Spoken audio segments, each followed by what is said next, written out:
Greetings, everyone, and welcome to another episode of A Tale of Dice. I'm once again gathered around this virtual tabletop setting of ours to play the beautiful game of Pathfinder 2nd Edition. Hello, everyone. Ave, Hey. can you look to the side for a moment, and can we both like show off that we went to the barber? I didn't. Oh yeah. Well, My you buddy helped me. Thank you, Captain Slow. If you're watching now or later, I love you. But I mean, isn't Captain Slow technically a barber now? I mean, know. what makes one a ask barber? for money? If he barbs, then he is a barber. Did you not I don't- right before I'll we ask him. started? Say, right before we started, you said, "Can we do less capitalism, please?" And now you're like, "Well, if he doesn't ask money for it, he's not a barber." So Then it which doesn't one count. is it, Dave? Your hair looks good, Ave. That's it. I'm That's an ADHD gender fluid pansexual. Okay, I live in contrariety. Oh Just can't make choices. What even is making a decision and sticking to it? I mean, come on. Guys, we're focusing too much on ourselves. We are here for the viewers. So, Nideko, thank you so much for your 12-year subscription. You have paid us for an entire year already. What's wrong with you? Like, why? 12 do you do months this? subscription. Yeah. Oh, sorry, a year. Pretty sure I'm Excuse fresh me. on his heels, though. Excuse me. And Well- also we got a little cheer over there from I can't actually read the font here. Amonra. Amonra. Ooh, Amonra. Thank you so much for the 69 bits. Hey. That's like the sex thing. That's like the sex thing. So that's all the energy I have left. I am here at my parents' house trying to stream. I have pulled a internet cable for over 15 meters from the router downstairs all the way up the staircase into my laptop to make sure that all of this can run as smoothly as it can. But you know what? I do have a very large desk, so I have enough That's space to nice. get my papers and like my drink and all that sort of stuff. So I think At one I'm point during ready. the stream, one of your parents is going to be like, "Hey, this cable isn't supposed to be there." Yeah. Oh no.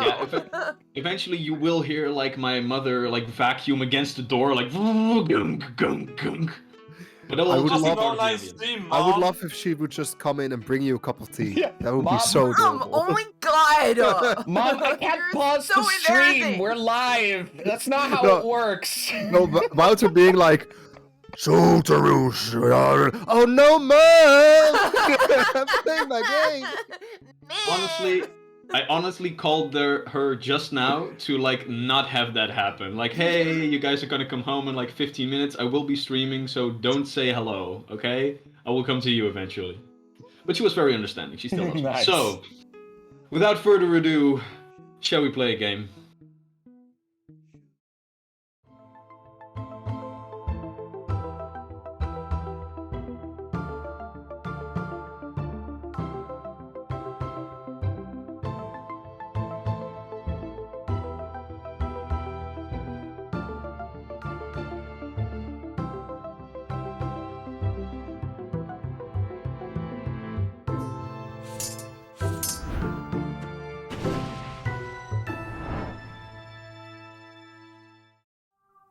And we're back.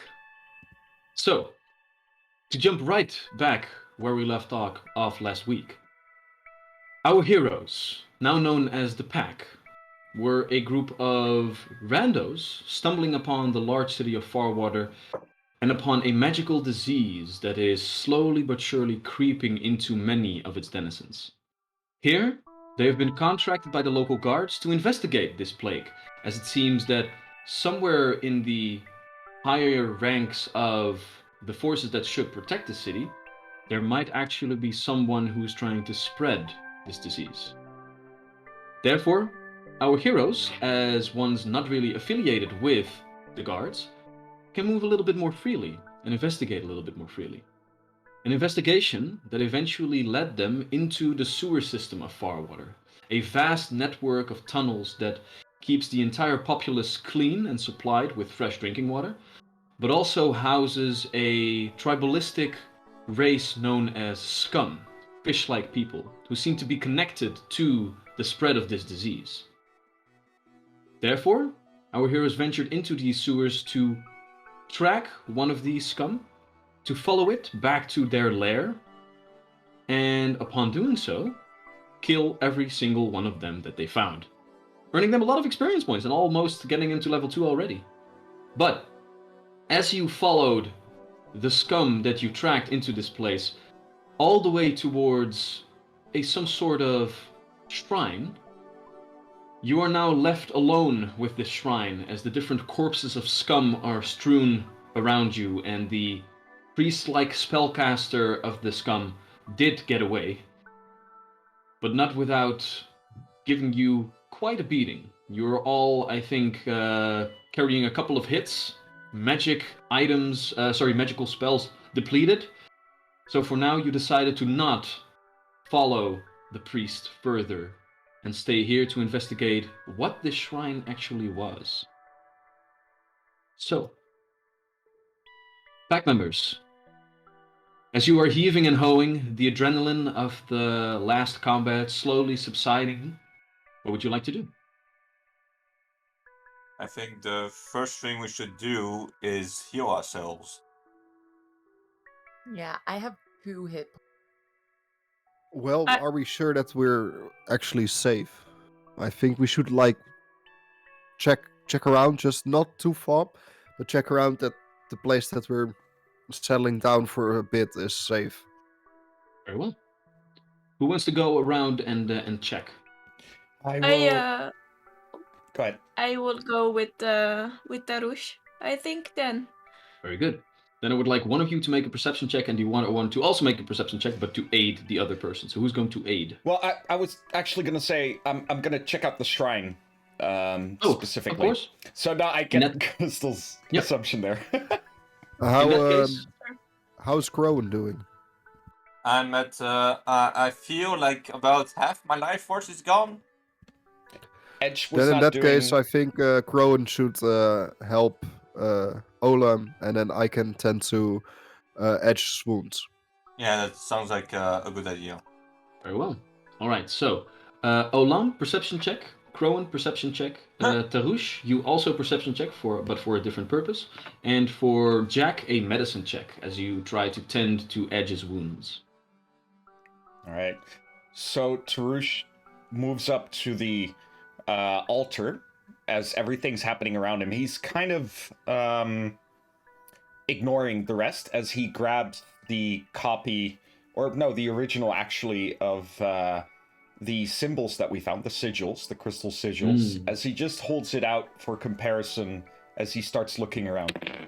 Very Or well. could be better, a 17 on perception.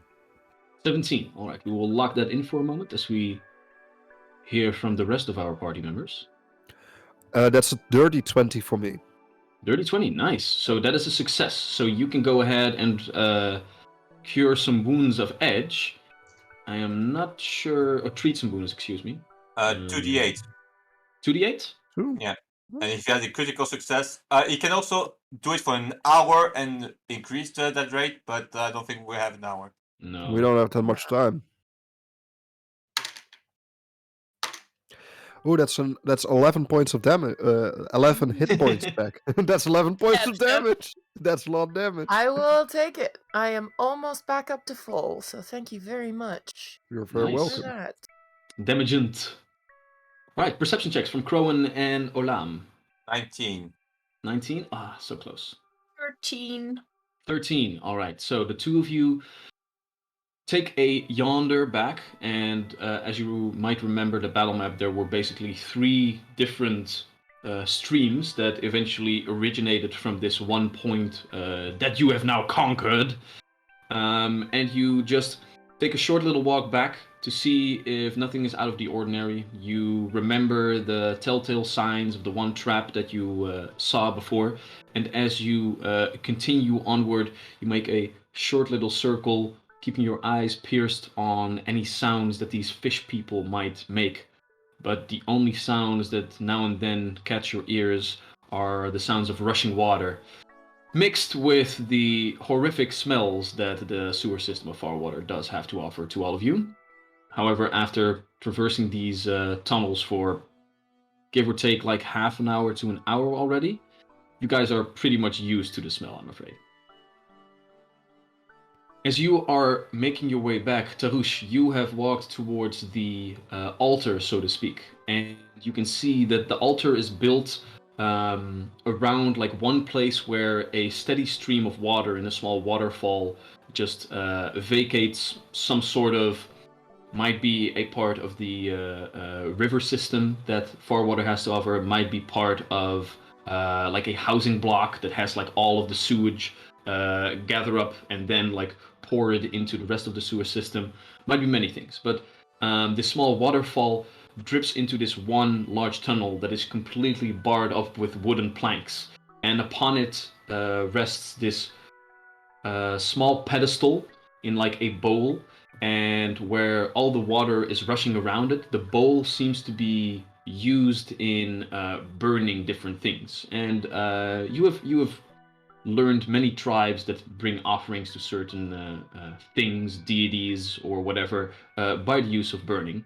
And as you get your scroll out that had these writings that somehow also seem to be connected to the disease, you take a look and you can see that 4 crystal protrusions are pushing out of the sewer walls and pushed into the vicinity of the altar. And on the walls themselves, different like glyphs or letters are carved into the walls themselves, which do seem to be related to the scroll that you have. So you realize that it's probably also written in the Aquan language.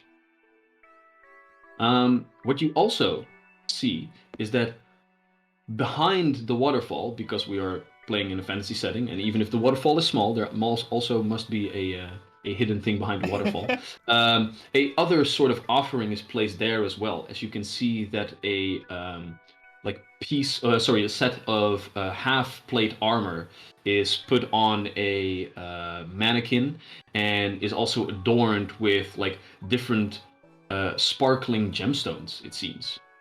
As well as the bowl itself also has a couple of objects that don't quite seem to be completely burned just yet. You can find out also that the large offering bowl had different shards of glass in it, of different vials that probably were offered in some certain way, but one vial is still intact.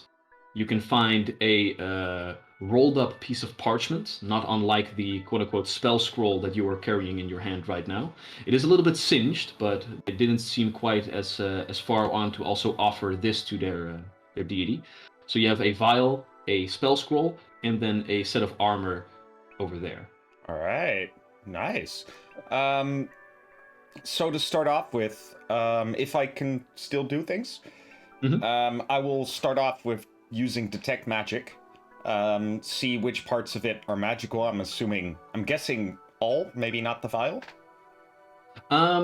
Yes and no. The armor itself isn't magical, although now that you give out a nice little pulse of a detect magic, you find that affixed to the waist belt of the set of armor, there is a horn, like a horn, like affixed to it.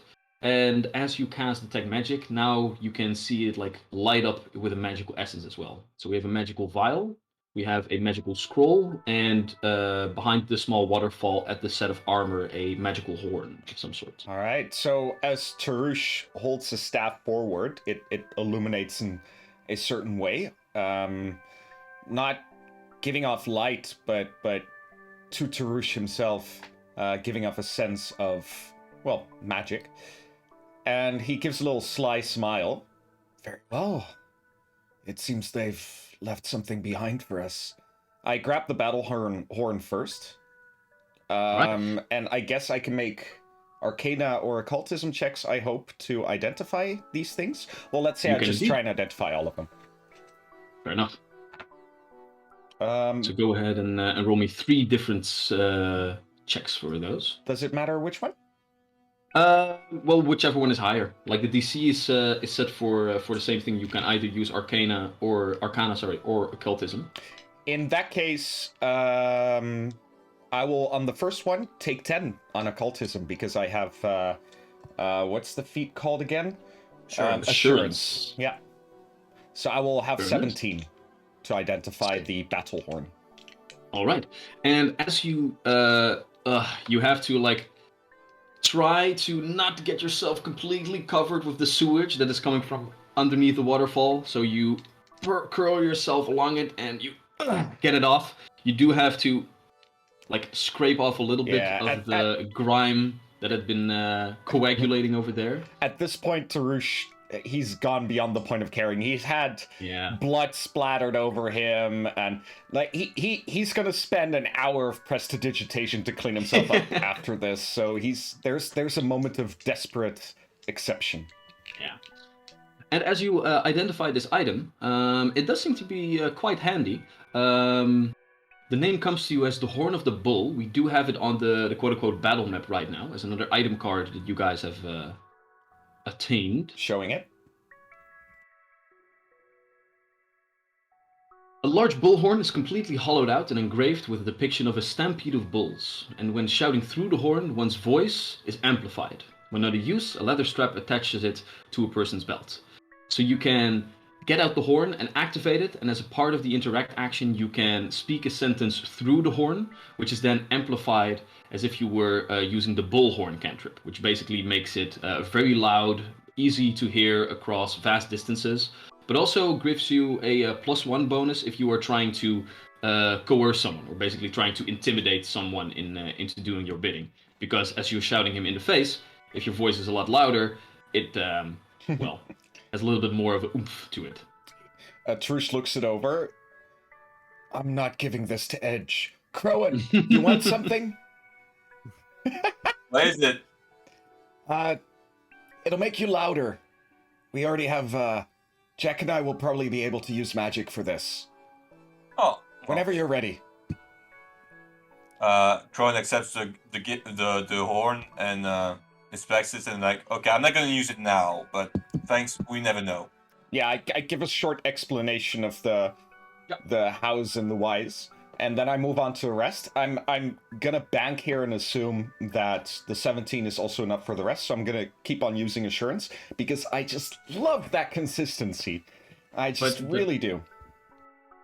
Don't dig a hole deeper for yourself already, Charlie, because you are alighted that as you are getting these things out in the open and you are trying to decipher them, that it's not as easy as the horn, which for once it's not nice to fail checks, but you do realize that it means that the levels of magic that this scroll and this vial possess are just a little bit beyond, and for that they're probably a little bit more powerful.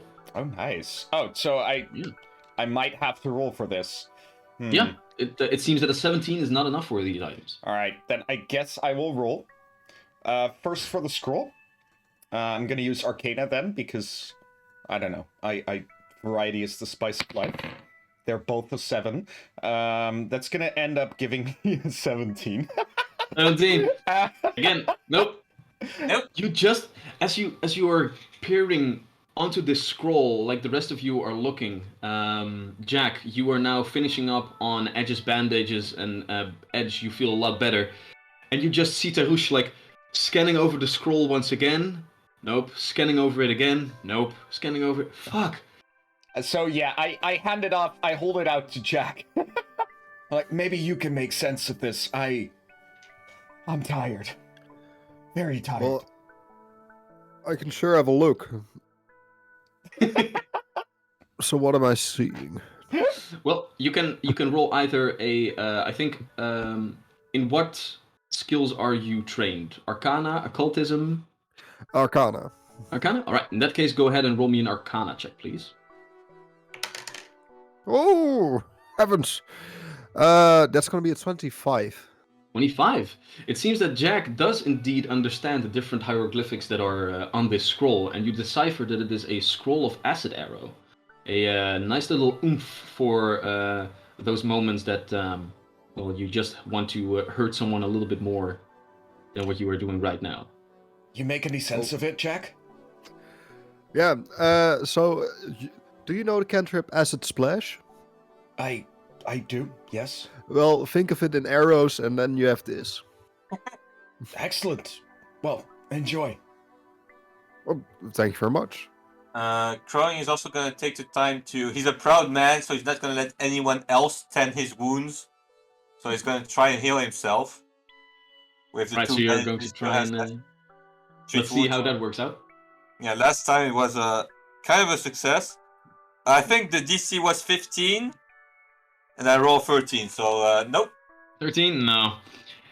You are making like the gestures to try and treat your own wounds, but as soon as you get like your pack out and the different bandages, you do remember that you had just jumped into the sewage, and you get out this grimy, soaked through bandage, and you just put it away and like choose to not like That's infect your wounds actively. Yeah. What's up with the plate mail? It is a set of half plate. Half plate, okay. Yeah, as you pull it from underneath the small little waterfall, and you begin to push all the dirt and whatever away from it. Perhaps you get up like a little bit of water and just splash it. It begins to drizzle off, and it seems to be a suit of armor that probably one of the city's many blacksmiths had created. You can find some dwarvish designs, as it is very like straight edges and like twists and turns on the piece of half plate. But other than that, just a fine bit of craftsmanship. But you also mentioned crystals on it, though? Oh yes, sorry. There's also, now that you pull it from underneath it, it seems that it has like around its neck like a tribalistic necklace where in pieces of like seaweed and other vegetation that might grow underneath the waves, they had like flown into it all these small little rough gemstones. In total, you find 6 of those, Nice. like embedded in this tribalistic necklace as some sort of offering as well. Crowing goes to Jack and Darius, and it's not cursed, right? Do you think it's safe to wear this half plate? You'll be fine. It is not magical. These crystals, they're, I mean, we might even wish to sell them if the decoration is not of innate value to you. Of course, the necklace is doesn't carry any meaning, but the half plate might be useful for me. Absolutely. You're trained in heavy armor as well? Oh! Because half plate is heavy armor, I think, while chest plate, True. a breastplate, which we already have, is medium. I didn't know that was a thing. Let me check. I'll get back to you on Yeah. that. In the meantime, I still have a vial to identify. So, yeah, I start taking a look at that, and that would be 18. I hope that's 18. enough. 18 is indeed the DC. Nice. You have heard of the different types of mutagens that can be created by alchemists to, like, for a short time change the physique of a certain person, and this seems to be a quite advanced formula of that. It is a moderate juggernaut mutagen. So if you would drink it, you would get 10 temporary hit points, as well as some other bonuses, but it also does come with a drawback. Let me just get that. Juggernaut mutagen. Okay. But yeah, so you get 10 temporary hit points for 10 minutes, and you gain a +2 bonus to fortitude saves. However, you do also take a -2 penalty to will saves, perception checks, and initiative rolls. So it's like a nice little trade-off. Nice. All right. I will. If no one objects, I will. No, actually, that's perfect for Edge, I think. I was gonna say that Yeah. sounds like something for me. Edge. This is I'll explain to you later at some point, but if you drink this, it'll make you a bit more resilient in fighting. would you like to have it? Consider it an olive branch. Edge hesitantly takes the vial, Well, twirls it a little bit, looks at it, puts it in one of their pockets. I can't really take credit. We did this together, after all. Don't remind me. Good teamwork, you throwing the scum into the water there. Are your wounds okay? They're fine, thanks to Jack. Well, And I glory give to Jack him. a little wink. And Tarush returns to analyzing the crystals while the rest does their thing. Well, as you take a look at the crystals, you do realize that the crystal protrusions are the same ones that you indeed saw before. But other than that, no real sign of how these crystal formations had actually grown. But as you take another look around the place, go ahead and make another perception check for me real quick. Oh, okay.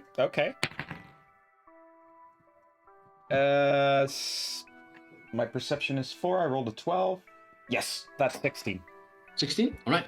As you take another look, you also begin to rummage through like the offering plate a little bit, and as you push like the small pile of ashes aside for a moment, you do find like remnants of other things that have been burned here as well. You find small pieces of wood that you can figure out are probably like the corner pieces, or sorry, you find one piece of wood that is a corner piece of like a painting, if you will, of like the canvas itself.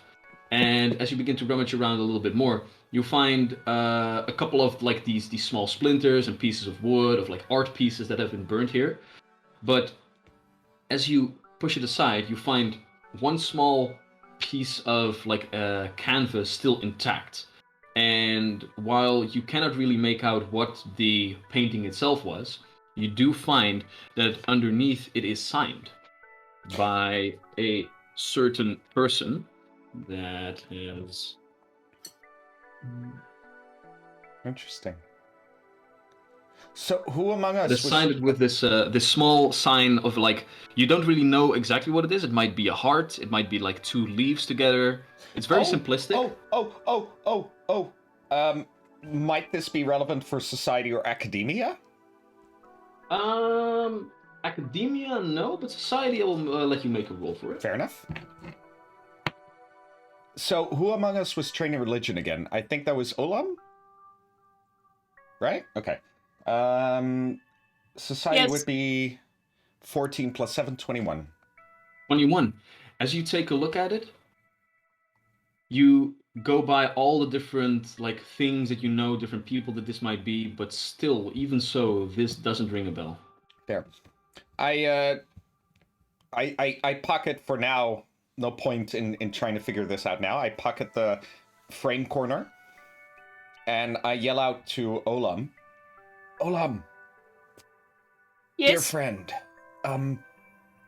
perhaps you would know. Do the scum? Does anyone maybe know if the scum have an iconoclast religion?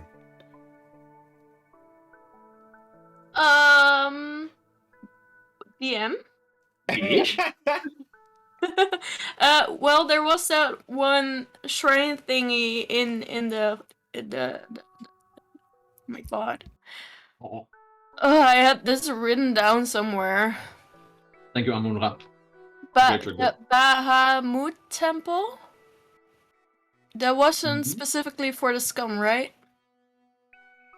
No. You had the hospices of Saint Timian, which were indeed hospices that were built by followers of the Platinum Dragon Bahamut. They were built out in the slums because they were put there to aid like the less wealthy citizens of Farwater and mostly surrounding the gates in the different slums. But they weren't exactly there for the scum. The scum really seems to be like a tribal sewer rats. Like you accept that within the city there is a group of beasts living within the sewer system that are being kept in check by the different water workers here, but they don't get like treatment as citizens or anything. So no, so they wouldn't be treated there. And would I know what kind of god the scum would pray to, or not? You can try to figure out. Go ahead and make a religion check.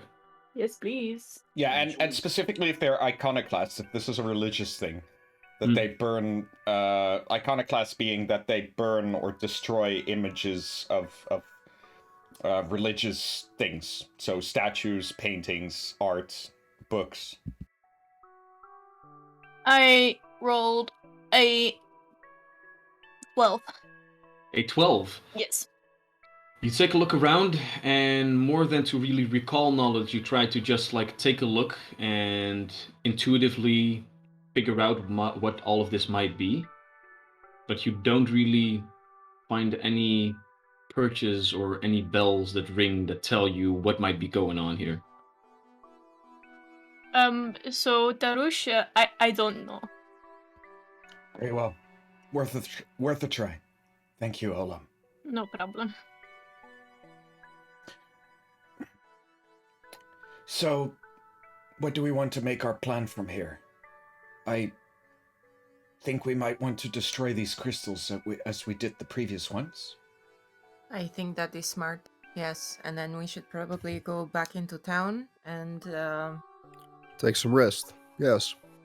take some rest, take some well-deserved rest. I think I'm definitely having a drink or two.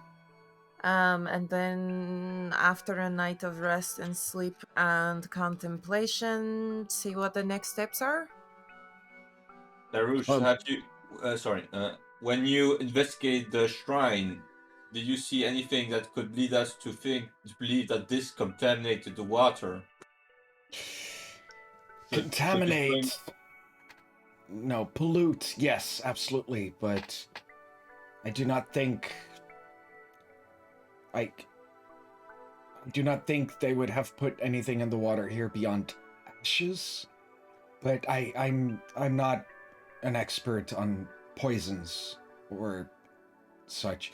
I think perhaps they did religious offers here. If you want to figure that out, you could also try a medicine check to see if the water is indeed like poisoned, polluted, or diseased in any way. I'm gonna check. Huh! 18. 18?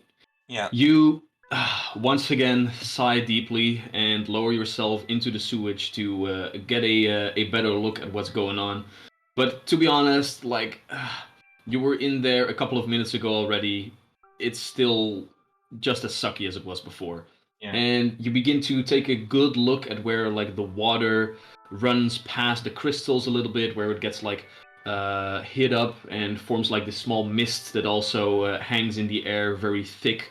But you do not really see how it would like dissolve the crystals or anything.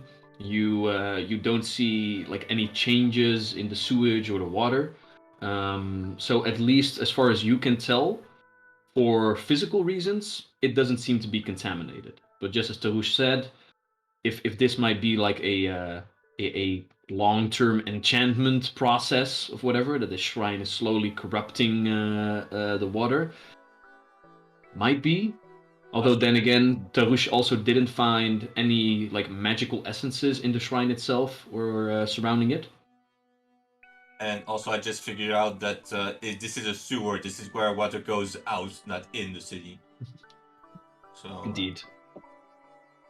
That's fair. Yeah. Then, I say we get to work on smashing these crystals, and perhaps someone could find a way out here so that we can have a point of reference for I'm sorry, Olam, for when we go back in. What? Well, I think the most powerful amongst them escaped. We have to catch that one, I'm afraid, to get to the core of this conspiracy. if we go on a mission or something like this, let's try to do one that's not with a lot of dirty water, okay? Let's compromise. For today, we are done. Ish. That's fair. Okay. Yes, I will. That's okay. Anyone feel particularly called to smash the crystals? Oh, weren't we supposed to make a hard, loud sound to destroy? Wasn't that the thing? The bullhorn. Whoa! Smart. So Tarush I can gets try to out get- of the way. I can try to get Nox excited again and see if he can do that high pitch through that bullhorn. Oh yeah, knocks through the bullhorn. It would smash my earlobes, probably. Yeah, maybe we should cover our ears. Maybe I will walk a little back because maybe my hearing is a bit better than yours. So I will. If you have a scarf, try to wrap it around your head a few times. I have my dress. I could. I will figure something out. You can also just Or already just go go like up. this. That's a good one. I will go like this. Yes. Like she puts her So- entire hands inside those massive ears and just like Yeah. plugs them She up. just she folds them over, Oh! and then it's muffled. Oh, now I get it. Okay, my Get bad. them, tie a knot in them. All right, so the bullhorn gets pushed into small little monkey hands as Nox Well, first emerges. I get him excited. First we go woo woo woo woo, and then I put the bullhorn in front of his mouth. And for a glorious moment, you can actually see that like the air pressure from the other side of the bullhorn is visible as boom, like this audio boom just goes out, and all of you go for grab. As for a moment, you all hear the ringing in your ears even after Nox is done with his loud display. But riding the wave of sound, all the 4 crystals go one by one. I give the bullhorn back to, I think Jack had it. No, Yeah, Crowan. Crowan. I Nice give it back work, to Edge. Crowan. And I grab Nox and argue, you are getting all the foods tonight. That was such a good job. And I kiss him on his little head. No. Let me just look real quick. So, Ape, would you mind if I sample you doing that sound and like use it for a keyboard? Absolutely. You wouldn't mind, I mean, or would you mind? Yeah, you mean the monkey sound? Yes. Oh, I can do it so much louder and so much more like a monkey. It's just these poor listeners everywhere. Okay, we'll talk about that off stream. Absolutely. Let's do it, babe. Edge, Olam, as the crystals blow up and a shower of small little crystal shards is like jetted outward and showers the surrounding 20-30 feet of the shrine. For a split second, as the crystals explode, you see on the ceiling what seems to be 3 different points. Like for a moment, like slightly illuminated. Oh. Can I take up my diary and try to Sure. draw what I saw? Faye, perhaps we wish to turn off the lights again.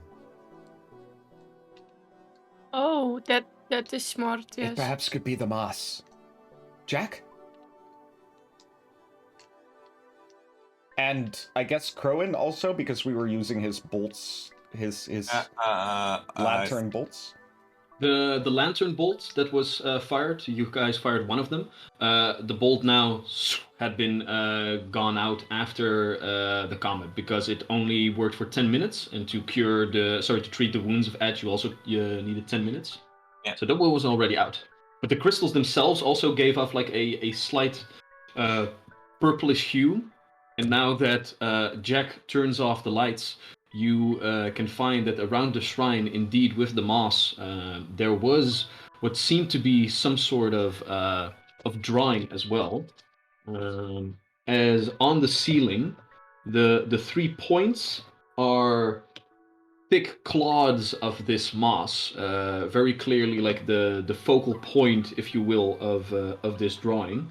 But what you see surrounding it is something in the lines of Right, the squeaking of the marker is this. just amazing. It's amazing. Yeah. Oh, wait. So like a rough star formation as it like turns with like the curvature of the ceiling with like 3 thick points in the middle. Okay, guys.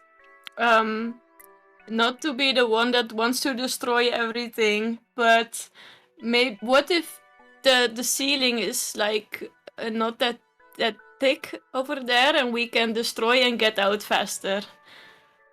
No, we could just walk back. That's no problem, right? Yeah, Well, you Tarush wanted a point of reference. Yeah. I mean, we could tomorrow try to retrace our steps down here above ground to see where this would be. Well, you've already traveled like for an hour hours. now Yeah. within the sewer system, and during your hour travel here, you realize that like every couple of 100 feet there is some sort of way to get back up. Yeah. Like maybe it's a metal ladder, maybe it's like a manhole cover, maybe it's like a well of sorts that is used as a public waste bin, if you will.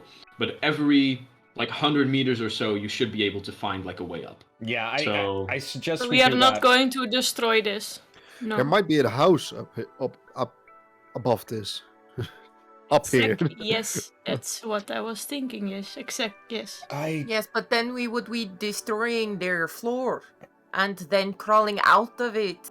Yeah, but wouldn't it be a bad guy over if he is Maybe living not. right? Maybe it's innocent families. Also, I do not believe we have the firepower to destroy ceiling quite yet. I could throw my morning star at the ceiling.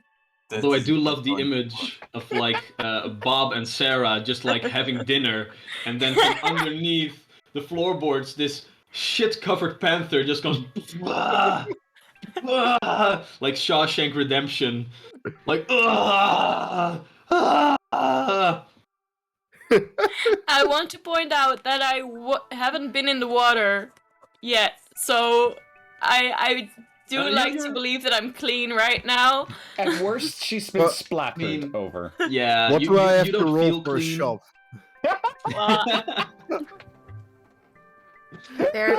There is a ghost sound. Oh dear. Oh no. Is monkey sound just because nods. Well, there is a ghost sound, and Ave, go right ahead.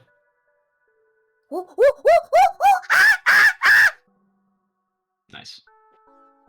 Right. That's not Worth even it. my final form, guys. And that Yeti is good on not like clipping. It was very pleasant on the ears, to be honest. Yeah, it's a good boy. I'm very Tarush happy. looks around confused. An echo? Wait, that echo traveled far then. like it went around the city and then came back in a circle. Yeah. Everywhere, everyone on the shitter is like hearing a monkey. What? A very And the- excited monkey. And there's this one kid that looks at his mom and is like, "I told you there are monkeys in the sewers."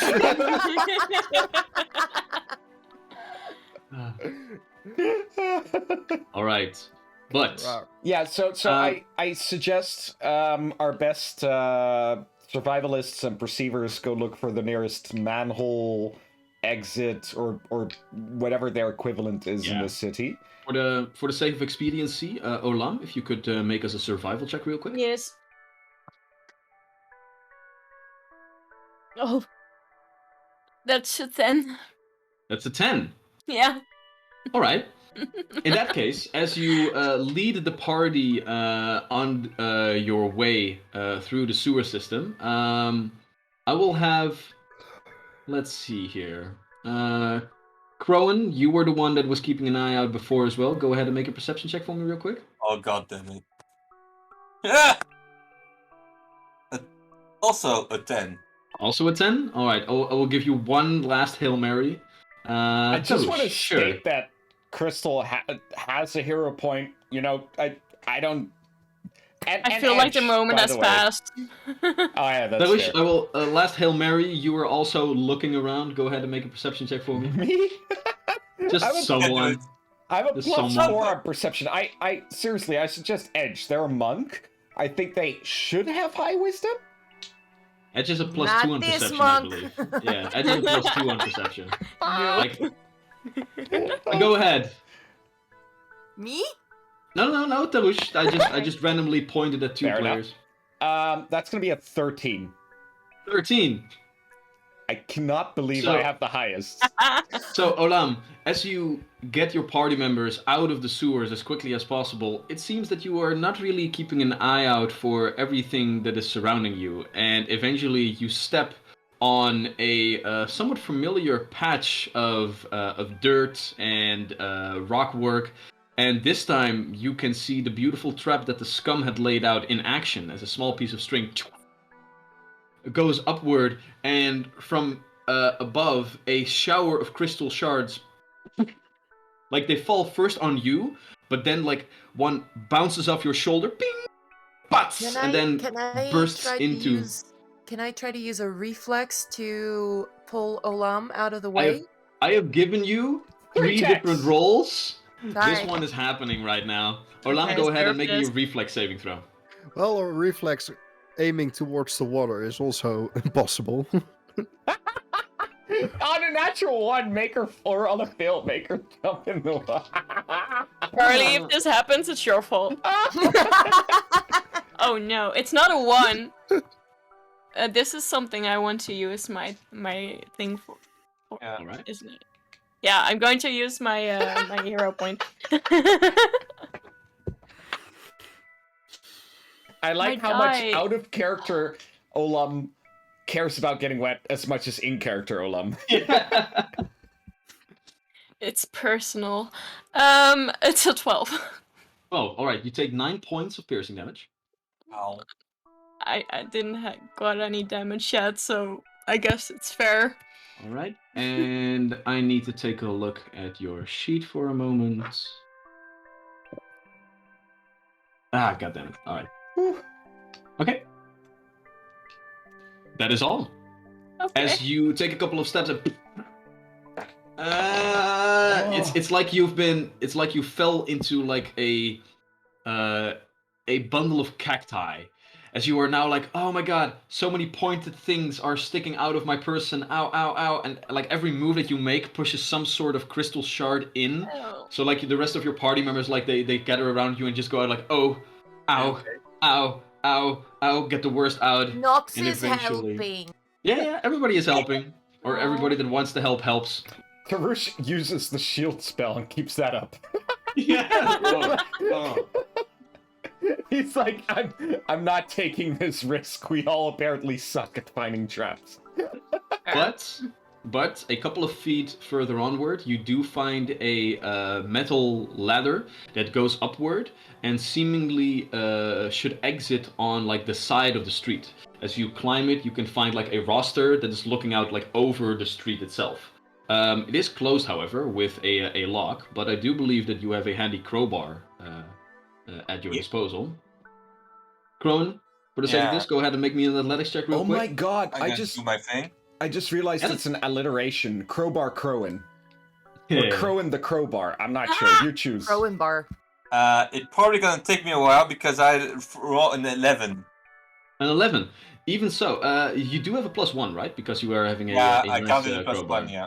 All right. Like the DC was a 12 because it's easy. So it's just like a lock. It's not there to really make sure that everybody is keeping out. It's mostly there to make sure that children don't fall into the sewer system. So as you climb up, you get the crowbar in place. You give it one jank. Okay, the corner that you have to turn your arms is a little bit weird, so you have to give it another jank, another one, and clink, ping, ping, ping, ping. and the oval formed roster just falls open, and one by one, each and every one of you can climb out of the sewer system, and you pull your other party members out as well, and eventually all of you are here. At which moment you realize what the origin of this small puddle of water probably was. Because it seems that you are very close by to the eastern main, like the main river that runs through Farwater. You know what? I can Nice. actually show you where you guys are exactly on the map. Yes, I would love use to the go map, the beautiful, beautiful map. Well, we have a map. Yeah, we have a map. Oh. I have a map. Let me put it on the battle map. There we go. In fact, to the people that think I might be joking, Wouter in fact made a whole freaking map of the city, and he's going to show some of that on stream right now, and The it's going entire to be thing amazing. is on it's the entire thing right now. Hand drawn. Like the hours that went into this are Yeah. insane. It FYI, was so very crisp. therapeutic. I don't see it right now though, Wouter. I You see don't? it. There we go. Right. And No, but- for people that are listening on a podcast, you can also see it on our Instagram. Absolutely. Ooh, that is true. Yes. That is true. For the listeners of our podcast, we're looking at a city, and it has a lot of city stuff, and it looks very city-like. It's very city-ish. Oh, there's also water. There's in the also city. water. It reminds me of Barcelona. Hey. It Well, kinda does look Barcelona- like Barcelona, yeah. No, Barcelona has a lot of square neighborhoods. And if you guys want to know if you can zoom into like a little bit of the center of the map, this right here is the Silver Citadel, where you guys first entered the large subterranean sewer system, and it seemed that you then went on and probably travel all the way around this place until eventually you came right here on this small little street next to the waterfront. Right. And where is the lake house? The lake house is on the other side, is right over here. Oh, hold on. Jesus, Do that that day again. that we walked back and forth, Yep. that was a marathon. Yeah, the lake house is right there. I And mean, that's like- pulsing. That's like 20 minutes of walking, right? Yeah, probably like 20 minutes, half an hour. Depends on how fast you actually want to go. I and if walk we go everywhere. like to the coastline and like a couple of centimeters up, then this is where the Cerulean Circle is, Charlie. It's a little Sewage. known fact that DM used to stand for draws maps, but now Yeah. It is true. It is true. Right. Nice. But yeah. So you guys had a little bit of a detour, but eventually you found yourselves all the way at the water side once again. But you do realize that as the lake house is all the way over there, you do have a side quest over there that if you clear out the sewer systems of scum near the lake house, then your patron over there at the lake house might be a little bit more acquainted with all y'all. yeah. Maybe tomorrow. I mean, Maybe I'm put a little pretty X, sure we're all kind of tired. Yeah. put a little Oh, yeah, X where we now, are right now, Wouter, just for the Sure. viewers and for me, my reference. Let me. I'm gonna do a circle. I'm gonna do a circle. Circle. There we go. Oh wait, that's really not visible, is it? It's not. It's not. You But try. that's okay. Try red. Let's try red, shall we? Oh yeah, that's a good What do idea. you think? You think red is a good color? Yeah, I like your thinking. Yeah. Good. Where were we? There were we. No, still green. God damn it. It's okay. It's okay. We I get the hate point. Roll20. We get the I point. hate Roll20. Yeah. But all right, nice. Thank you. Oh god. The map's gone. It's back. Alright. But just to show it off a little bit, for now it's not really that important. All of you will venture back to the lake house, I believe, to try and get some nice little shut-eye. Yes, most definitely. Very well. Yeah, that's gonna Okay. be our first priority. We need some rest. What time of the day we left during the evening? So it's probably a few hours into the night right now. So we still have plenty of time to sleep, I suppose. Yes. Yeah. It's a little bit before midnight, so I would say that as you guys are making your way back to the lake house, another half-hour walk would get you there, and with that we will be like pressing like 11:30, maybe a little bit towards 12 o'clock at night. So a perfect time to get some shut eye. So I think we are going to do just that. Before we Alright. go to sleep, because I will be joining Olam and Crowin in our room tonight. Hmm. Before we go to sleep, I would like to meditate with the icosahedron. All right. So as all of you make your way back towards the lake house, as you enter it, different patrons are having drinks, laughing, making noise, but all of you, after a very productive day with multiple encounters, multiple kills on your belt right now, you retreat to your rooms to get a nice little rest. And as you enter the room together with Olam and Jack Edge, you get out the green D20, the green icosahedron, Crowin had it. fist-sized, a nice little. Oh, sorry, you get it from Crowin. Yeah. Fist-sized, a nice little like vine net surrounding it, giving it like a little bit of a fey or fairy aesthetic. You take it out. What do you want to do with it? First, I make a nice little cozy little corner somewhere for Nox, and I put down some extra foods for him. I'm going to find a spot on the floor, do the whole lotus thing, and just hold it in my hands and meditate and see if I can feel anything coming out of it.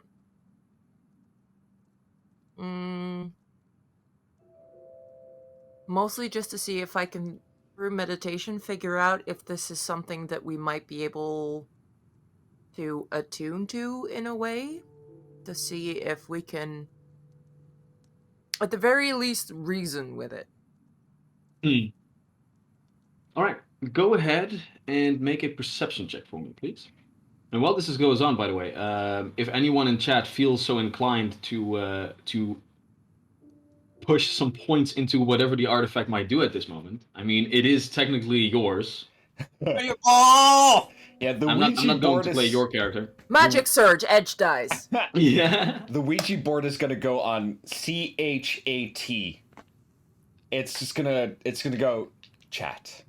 You can talk to us in I chat. am going to spend a hero point because I just rolled a natural 3. Oof. Try that again. That's a lot better. That's a total of 19. Total of 19. You have heard how different magical items can indeed be attuned to different people. And as you try to figure out what the frick is up with this item, you find that you already feel a sort of connection with this item.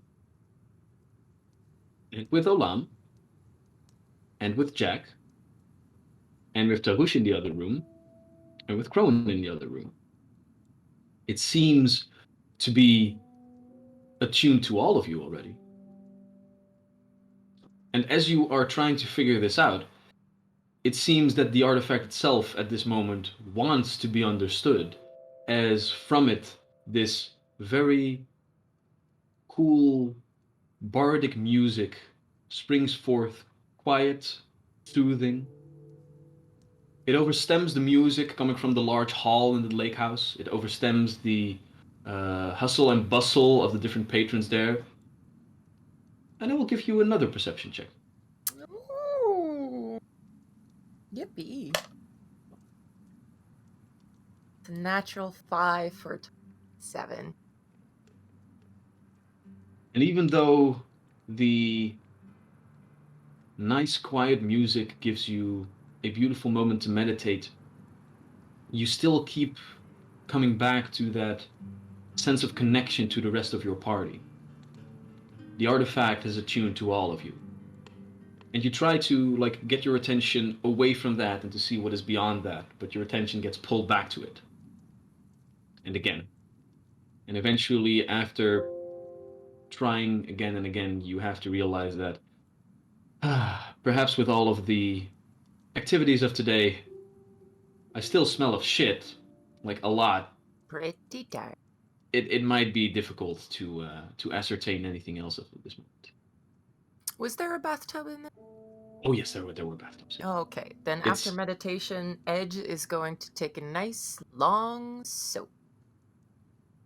I kind of figured that all of you would like to have a bath in some certain way. Yes, please. And since Olam stated a few times that it takes her a very long time to get clean, I will offer to help her bathe or whatever it is she needs. Oh, we are going to scrub the heck out of my fur. I was thinking while I'm naked in the bathtub, I'm just like, all right, get in. Well, I get in because I have no shame with bodies. There we go. Two people, scrub-a-dub-dub. what does Olam think of all these people without hair on their bodies, or like very specific places with hair on their bodies? That is a good question. Well, if you look very closely, do you see like a little bit of hair or is there just nothing?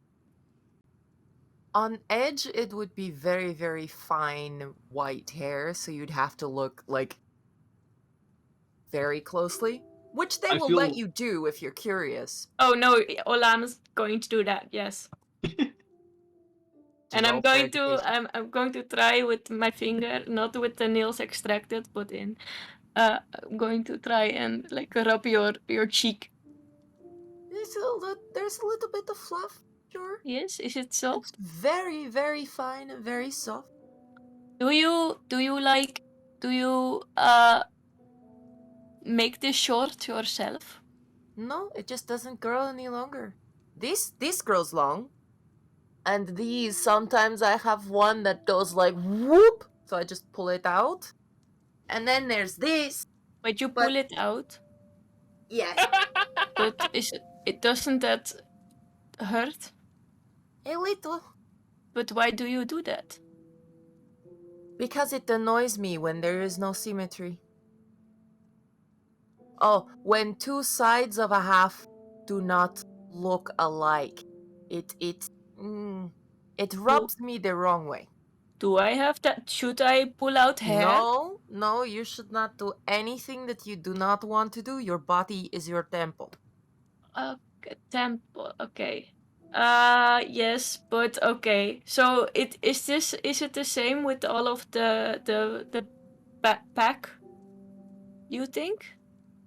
Don't know. I think Tarush might pull out a hair here and there Mhm. because he's too pretty. He puts too much effort into it. And- Prolin, I don't know. I don't think Prolin is the type of person who thinks I need to look good. He just wakes up and he's ready to go, you know? And under the clothing, it's not like you just do this and then there's hair all over underneath clothing, right? Well, except for here and the bottom of the feet, just like with you, there is Yeah. no hair. It doesn't grow there.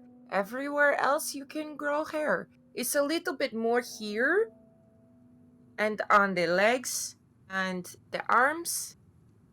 But yes, everywhere we have hair. It's very light and fine. For me more because my hair is white. But for people who can grow beards, some parts of their body they have more hair than other people.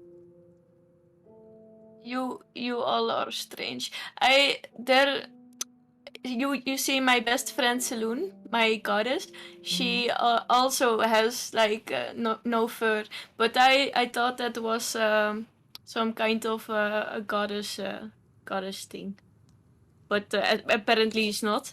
So Well, but it's there strange. are animals with hair, and there are animals with no hair, and there are animals with a little hair.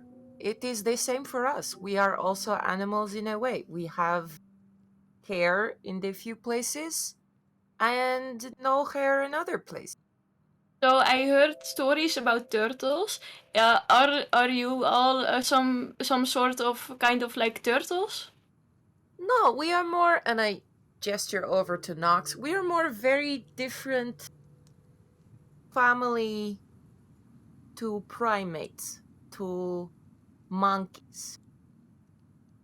Primate Yes, is you're a monkey. good boy. Yeah, it's everywhere. It's like berries and nuts and Yeah. He's engorging himself. good boy. He's gonna be lethargic tomorrow.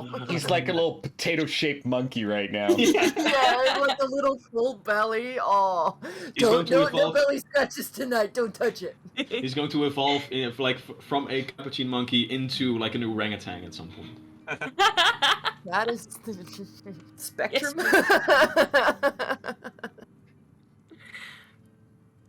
I think we proceed with the scrubbing.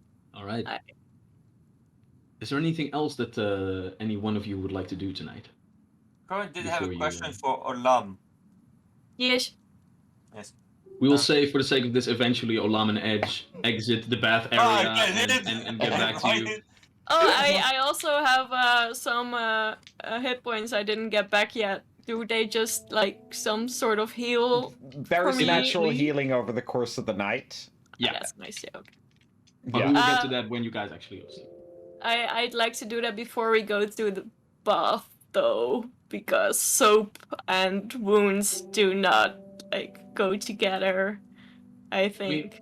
You only get your natural healing after you have taken a long rest. So that's basically you get the hit points back when you wake up tomorrow. But see it like this, Crystal. The taking the bath, that's a part of the long rest, right? So you're taking care of it. You've probably Cleaning your like done a wounds. little bit with Like it. the first moment you submerge, you might go a little bit, but I mean it's not like I imagine that the baths in this fantasy setting are kind of like medieval baths where it's just mostly water and maybe some But herb.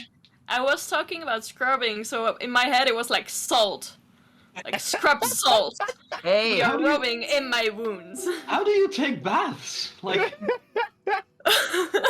no, but I basically just have a washcloth and I'm just rubbing the herbs in there. Yeah, But and I'm again, being gentle around the wounds. Yeah, and again, just because you are missing a couple of Charlie's hit dying. points doesn't mean that you have like open wounds. It's not like there are like fountains of blood like spurting out. No, your wounds are already like closed. It's just you're not back to full strength yet. Oh, they have to regularly change the bath because Olam's just bleeding over everything. Well, if you have a paper cut and you're going to slice tomatoes, it's still hurting. Okay. So the reason paper cuts hurt so goddamn much is because if you look at the cut under a microscope, it is jagged. It is torn flesh. The wounds that we will have likely been inflicted Sustained? during the fight are all clean cuts. They don't hurt nearly as much. Welcome to A Tale of Dice, where we fixate Thank you on for a coming to very my TED small, Talk. specific fantasy trope in D&D I and am try full to of like reason the ridiculous fuck knowledge. out of it. I have to admit that I use stuff like acid and fire. So Did you know most all- of yeah. Did you know most of the vitamins are in a kiwi's skin? No! Comedy feed, Charlie. Hashtag KiwiGate. No. So No. to get back Charlie, to no. get back to the game, guys. Okay. Is there anything anyone else of you would like? Oh, sorry, Crowan. Eventually, Edge and Olam get back to the room, and you can ask your question. Olam, you had a direct connection with your goddess Saloon, right? Yes. Yes, and when I saw you use magic, it seemed to have come with a price, right? You seemed a bit less strong when you used it. Well, yes. I'm not less strong, but just a little lighter. Okay, so you're fine now, right? Well, not entirely. You can see a little bit, and no, not really unstable, but you can see that if you try and grab her, you'll probably get the upper hand. Okay. But it doesn't take away too much from you, right? You're still you don't. It's not dangerous to your health or anything. No, not to my health, but if I do it a lot, eventually I'm light enough to walk on water, so that's kind of cool. But yeah, it's not really always good for me, but it's not hurting me. Okay. She becomes a legit pushover. Okay. Just wanted to make sure you were okay. Oh no, I'm fine. Yes, no saloon wouldn't hurt me. But it's just the price I have to pay for some things I do. Okay. And then Kroin just asks around, makes small talks about saloon, how did she meet her, and basically tries to show interest in Olam a bit. Very well. Then, eventually, all of you find your ways to your own quarters, to your own bedrolls or beds, and Three of make us were do with sharing a a. room, weren't Sorry. we? Yeah, Three yeah. of us were sharing a room. I'm just Yeah. saying, like you find your own place to sleep. And Edge is eventually, definitely snuggling with Olam. Nice and warm. nice. Yeah, Tarush is just going to focus on cleaning himself up. He's going to first take a bath, and then take a lot of time to use magic to clean his armor, his clothes, his socks, his underwear, his hair, because the soap will not be enough. It's the sewage. It's not just physically there. You know, it leaves an aura, and he wants to get that out too. And after that, he is going to take a very well-deserved rest. Yeah. But aside from that, nothing special. As all of you find said rests and tug in for the night, Olam, as you are lying in bed with Edge snuggling you from behind, you gaze out of the window of the lake house, and like in the reflection of the water, you can see that the water is almost completely still, as a beautiful mirror. And on top of it, somewhere in the middle, actually, you find the reflection of a beautiful sickle of a moon, just like the slightest edge just protruding around it. And as you look upon it, you can see that not the water itself, but from within the water, a small figure begins to arise. A beautiful white silver robe that starts at the very top of the head and drapes downward as a tall, slender, humanoid figure outreaches her hand towards you. And at this moment, you are no longer lying in bed. You begin to take a couple of steps on the water ever so slightly rippling underneath each touch of your feet, until eventually you find that as you look downward, not only the moon is reflected, but also small points of stars, your own fur, an extension of this watery plain of stars and moonlight. The rest of the city itself is also fallen away. There is nothing but this everlasting plain of still standing water and space, the stars and the moon above. You take a couple of steps and you take the hand of this figure that is standing in front of you. And as she looks downward, a very small but gentle smile greets you. Hola, my child.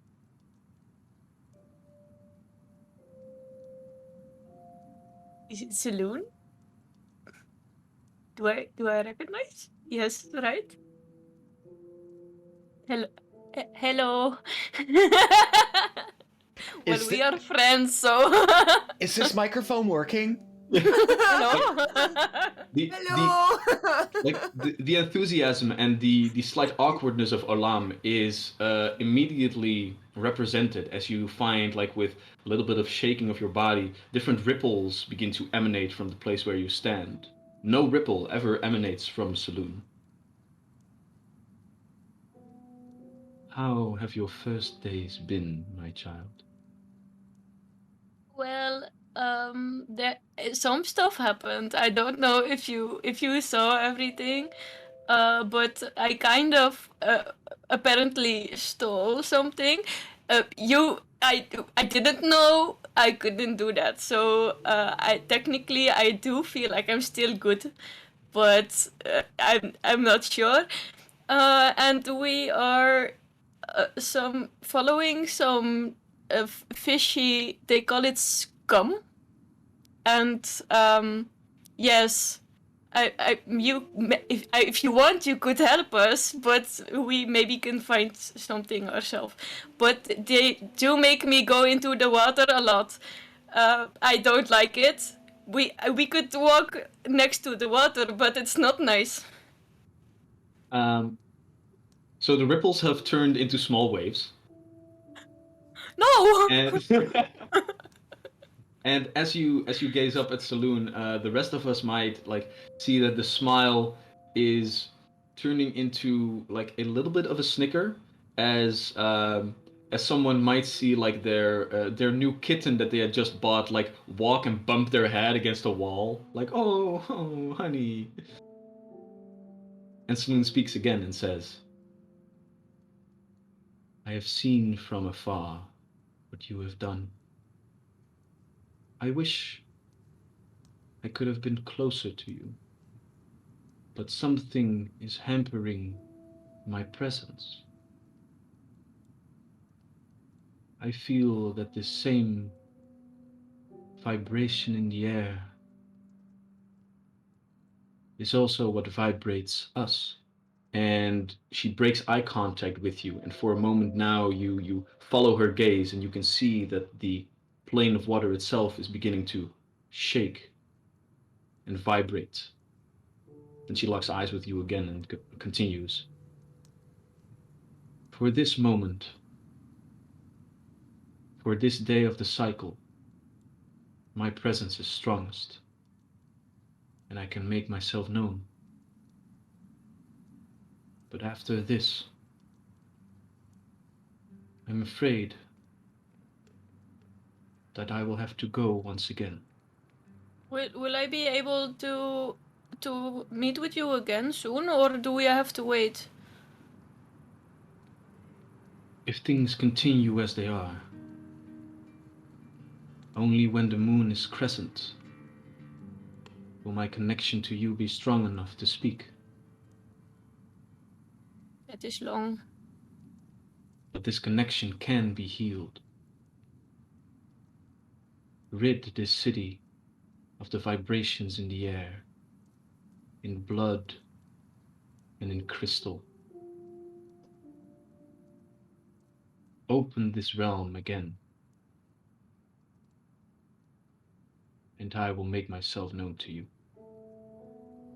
So do you mean we have to destroy all the crystals?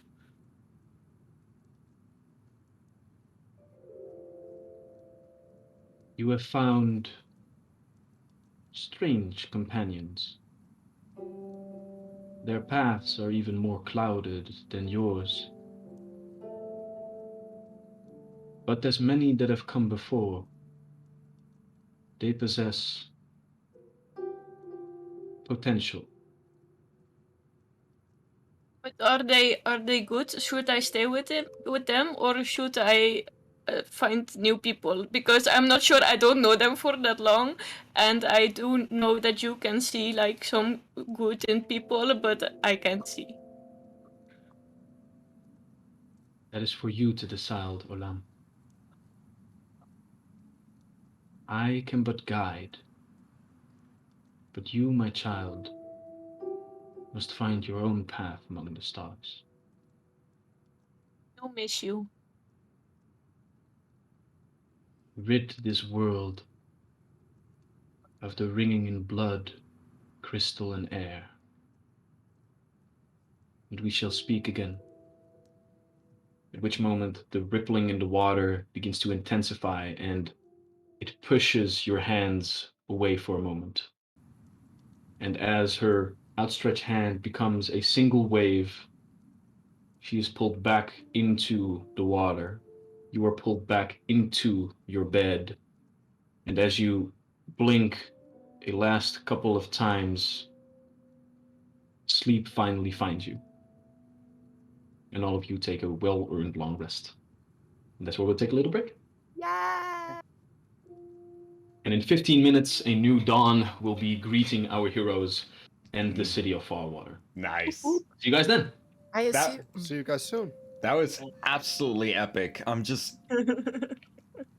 gonna enjoy that afterglow. Check you in 15 minutes.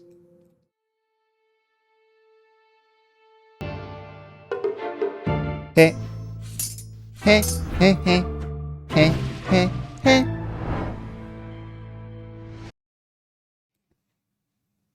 And we're back. So, last we left off, our heroes, known as the Pack, ventured deep into the sewer systems of Farwater to track down scum, literal scum. Scum being the name of a race of fish people that lived within the sewer systems and who are somehow connected to this disease known as the ringing that has been going on throughout town. Our heroes have already uncovered different clues as to what might be going on, but it is pretty clear that the scum are in, well, cahoots, if you will, with the disease. As the disease also eventually turns people into crystalline beings and also seems to be connected to the summoning and creation of different crystals that all of you have found plenty of in possession and under control of said scum. So with this whole set of clues, you have now ventured back to the world above, have had a nice long rest, and now all of you are situated at the breakfast table, charging up once again before your adventures of this day. So, as all of you gather around one of the tables here at the lake house, what would you like to do? Edge comes in from outside, sweaty. Again? Sits down. Every morning.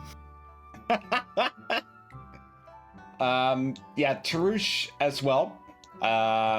His usual oddly perfectly groomed self, it seems. Dressed well, his clothes being cleansed to a point where you might have never guessed he went into the sewers the previous night. He sits down, his armor clinking and clacking as he makes his way to the same table as Edge, but he sits on the far side, and no obvious cue to it, but just implications. He's afraid of my sweat. Edge, as you come back towards the table, very sweaty indeed, you come to, and you throw up. And you get a little bit lightheaded as you get back onto your seat. You don't feel so good. You are sickened one.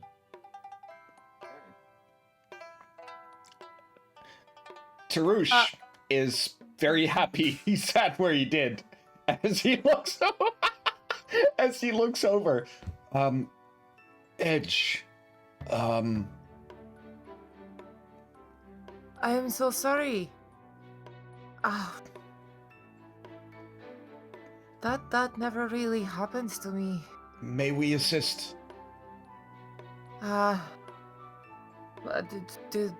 have a fever? Do I feel hot? Or do I Yeah, just now that you put your hand on your forehead, like even you like realize. warmer than usual? Yeah, Like even you were jogging, so for a moment like the adrenaline kept it at bay. But now that you're giving your own body a moment of rest, you realize that you're getting a little bit lightheaded. Yeah, you run up something down there in the sewers.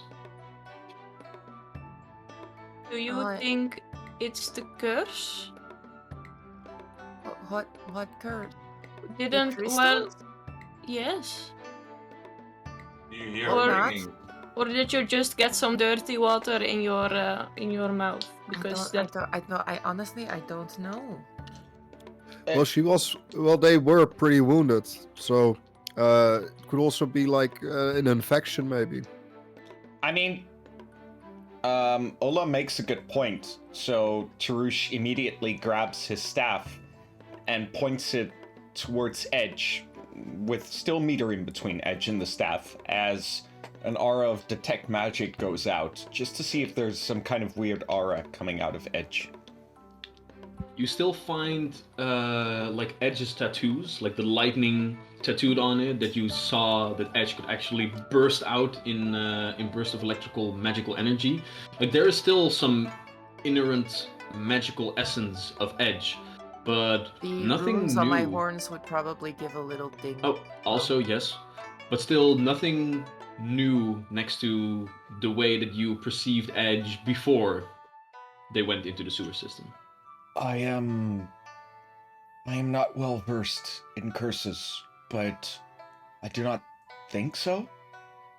No magic aside from the usual.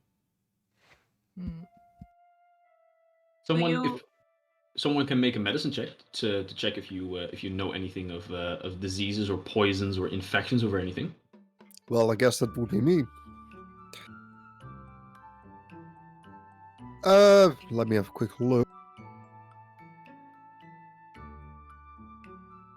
Yeah, so in total that is going to be a 12. 12. Like, it's clear that Edge has a fever. It's clear that it is like somewhat flu-like symptoms. Your throat also became a little dry, so like the basic flu-like symptoms, but nothing that you can pinpoint on what the disease might actually be at this point. I think we should head to like a does the city have like a hospital or something along the lines of it? The Bahamut temple, the Saint Timians, is a hospital. And many other realms of clergy also aid in treating wounds for small donations, of course. Well, I think that we should head over to one of those people. Well, if we go to the Saint Timians, we can ask them about the people with the crystal disease that they treated. Well, two birds in one stone. That's something I wanted to talk to you guys about. So when we went to bed, I kind of had a talk with Saloon. I was away for a little bit, but I think I was still with you guys, but I was away. That's not the important part though, because well, she kind of told me that we have to get rid of the ringing in the air, crystal, and blood. Because that's something that's all in the air over in this town. So it's kind of like everywhere. Let's put this into words that they will not understand. Does anyone else share my cynicism? Cynicism about what? Speaking directly to a deity. No. I don't consider myself with God stuff. No? The gods speak to us and we can speak to them. Just because you've never been visited by one does not make it impossible. Wait, those cynicisms mean you don't believe I can talk to my god? Yes. It means that You do believe that if I cast a spell I get a little lighter, but you don't believe that I talk to my god. Well, I can cast spells, but I never talk to any gods. Yeah, but you don't go like kind of flying when you do something like that, right? You had to learn from that little book, right? That is very much true. I wish I could fly, but I haven't learned that one yet. A fair point. I apologize. I mean, to have one among us who speaks to their god as directly as you claim to is I claim to. a rarity. Yes. Ignore. But no, this is personal. But okay, so you still don't believe me. Well, I'm not going to let her talk to you so you can believe it, because she probably won't, because you don't believe in her. But I won't be able to talk to her again in like a full moon circle kind of thing, because of the thing in the air. I apologize. You have obviously shown your capabilities and your power to us. Who am I to doubt something such as this? Okay. My limited experience obviously narrows my view. I Yes. shall give you He's the benefit of the doubt. He's admitting that he's stupid. That's yes. In Thank a you way. for Yes. yes. I will try to vomit on him later. Well, try not to vomit on your own food any further. Nothing. Anyway, please, But Olam, so continue. we have to get rid of the ringing in air crystal and the blood. There's a ringing in the air over the whole town. I think if we get rid of the crystals, we will get all of it. Because the crystals ring the blood and the air, and they ring themselves, so... Yeah, but maybe if we get rid of the crystals and there's still a person carrying the kind of curse, maybe we have to get rid of not the person, but the crystal thing is inside of him as well. So if we just burn the whole place down, we'll be fine. I do believe that's not something Saloon would approve of, but no. Olam, Yes. I do not wish to. I do not wish to cast the thought that I may comprehend your god any differently than you do. But perhaps could it be that her meaning was more poetic? That when she speaks of the blood and the air, she refers not to a person but the city of Farwater? Could be. The blood could be the water, because blood is part water. The sewers. So we have to clean the sewers, sort of. I do not know. A theory, a thought. Is there a place, because the sewer thingy, druids were pushing and pulling water there, right? So wouldn't they know more?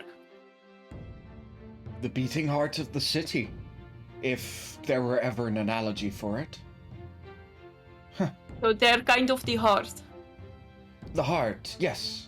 Then we I have know to talk little to the of- druids. But I think Jack could explain better. Yeah. I would like to point out that destroying crystals probably won't be enough if we don't get the culprit behind all this. That's true as well, yes. So I would really like, I think it would be wise if we would continue our search with the carpenter woman. The woman, I think her name was Jenny Carpenter. She seemed to be linked to all this. I think there's also an alley that we should explore. I agree. That is true, but I also think that I still think we should do that as well. But I do think that if we keep destroying crystals, we probably will run into the person that's behind the crystal. The master. Very true, but like Crone said, destroying the crystals is kind of like working on symptoms. It will probably get us there, but we should look for the person that is making them. Yeah, as I Yeah. said, I'm still behind going to the carpenter person. Speaking of symptoms, can we go to Saint Timian's, because Yes. with every passing second, I am feeling more like. Edge, before this happens, I'm sorry. Just to reiterate, we have several clues right now, several paths.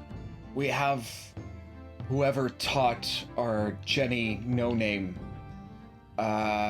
the art of crystal magic. We have the, as of yet, unidentified scum priest, cleric, shaman, I do not know, that we will have to track down, perhaps, to find the source of this. But we have another clue that, Edge, if you're up to it, we might want to pursue here in this tavern.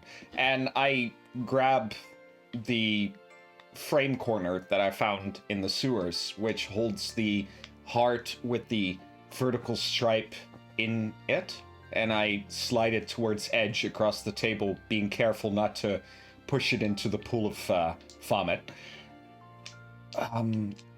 Perhaps I think this is an artist's signature or insignia. Perhaps your well-traveled and knowledgeable friend would be able to recognize it. I found that amongst the charred remains at the altar. So either it is another victim of the crystals and the scum, or perhaps he is somehow linked to it, or she, whoever this artist is. I lean towards Tarush and I look like I'm taking in his face. Oh, you do have a mouth, so you can go and ask him yourself. While I go and see to the fact that maybe I am infected with a crystal disease that is killing people, yes? Very well. You take care of that. I'll speak to the innkeep. All right. I think we've I settled wanted to on our like path. start grabbing your face, but then I'm like, nah, he's never going to allow that. He's a germaphobe. All right, so No, just an edgephobe. somewhere there is a parrot like in the on like one of the wooden beams that span this large hallway that does go like, "Rah! Never split the party, never split the party. Rah!" That being said, however, Can I do Tarush. acid splash against that parrot? the parrot Because he's turns taking the into- role of our meta pigeon. Ooh. Hey, that parrot is level 20. I mean, you can try to hit it. You can try to hit it. I but, use New split nemesis. personality on it. All right, so we indeed have multiple leads, or you guys have multiple leads. Edge is going to the Hospices of St. Timian, both to see what they can learn about the disease and of the disease that they now seem to carry. Tarush is going to at least try to find out more about this corner piece that he had found. What are the rest of you trying to do? I will join Edge. Very well. I think I will join Tarush then.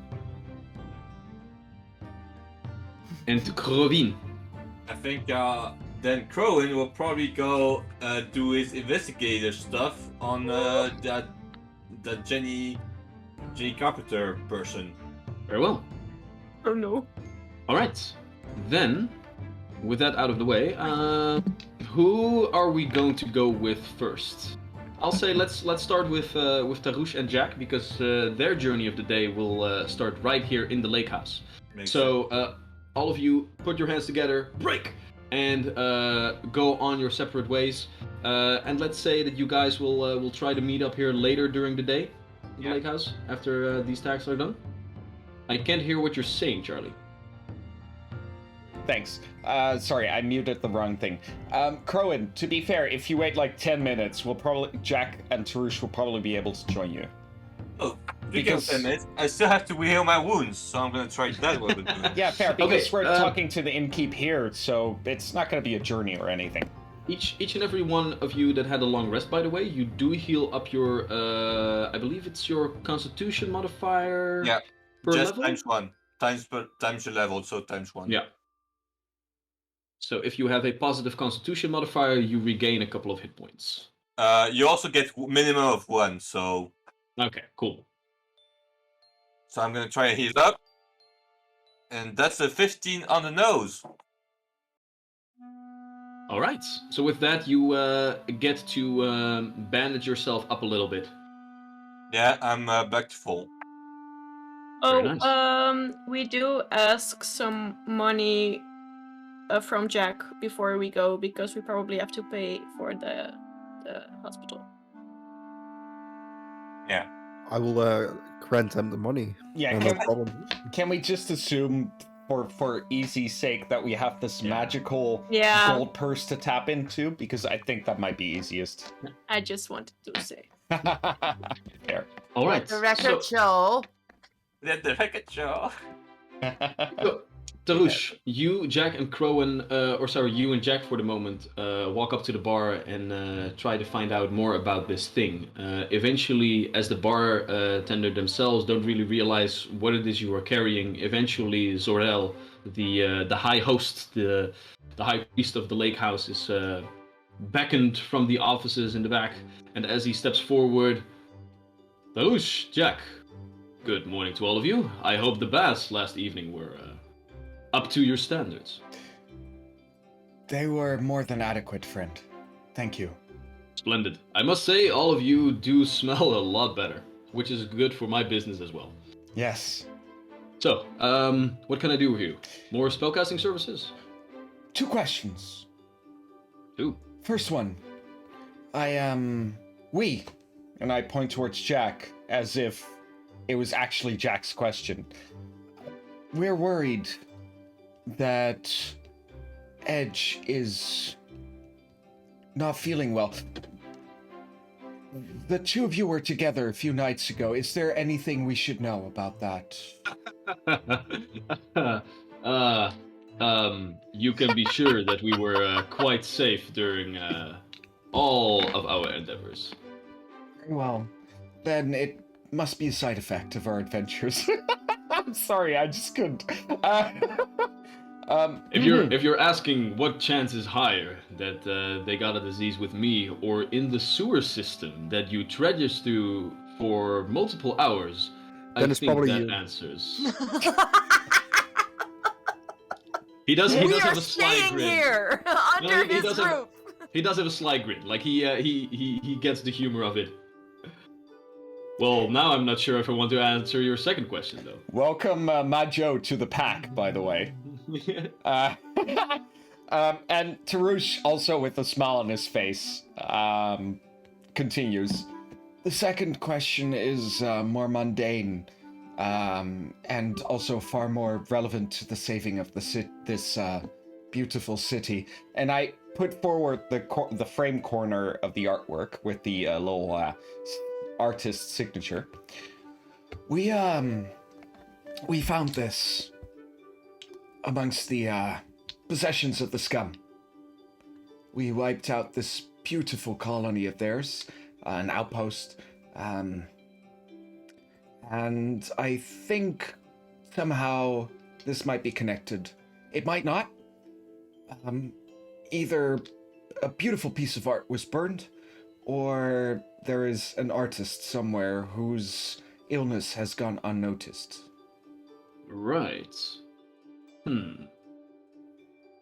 Well, I must say, it doesn't really ring a bell. I do know that Farwater houses many different artisans and painters of all different sorts and the like. You could always ask around a little bit further to find out who this sign actually belongs to, but if you have nothing to go on, there is a confluence in the Southern Pedal District, the Free School of Magics. I do know that they also have a extended art program for people such as myself to study different bardic traditions, as well as they also tap into blade singing, the art of dancing and weaving magic into different combat arts, for example. Perhaps, if this painter of yours is affiliated in some way to well, more special means of painting, as you seem to imply with your connection to this disease, perhaps some people there might be of aid to you. I am most grateful. The Petal District. Yes, the Southern Petal District. And as you can grab the map. It is the most southern district, and I am now pointing at the building where you guys will need to be. This is Confluence, the Free School of Arcane Arts. Next to that, by the way, as we are having it, this is the Southern STEM Park. This is the park where you guys know that Jenny Carpenter is probably to be found. And this right here is the water plant, the main building of where all the water workers, like the druids that keep sure that the the sewer system is in tip-top condition. It's right over there. Jack looks at Tarush and he says, I think that we should have a look what Crone is doing. Because I think that we are gonna find Crone when we head to this district. Indeed. As you guys are just finishing up with Zorel, you find that Crone is now just standing up, affixing the last of his clasps of his armor, and now completely back at full HP, ready for action. Go. Seems our destinations are close to one another, Crowan. If you do not mind, Jack and I shall accompany you, and we might be able to combine our skills for both the journeys. Sure. Although you must think that a group is more intimidating than a lone person, so maybe I should approach that Jenny person on my own. Anyway, we'll see when we get there. Absolutely.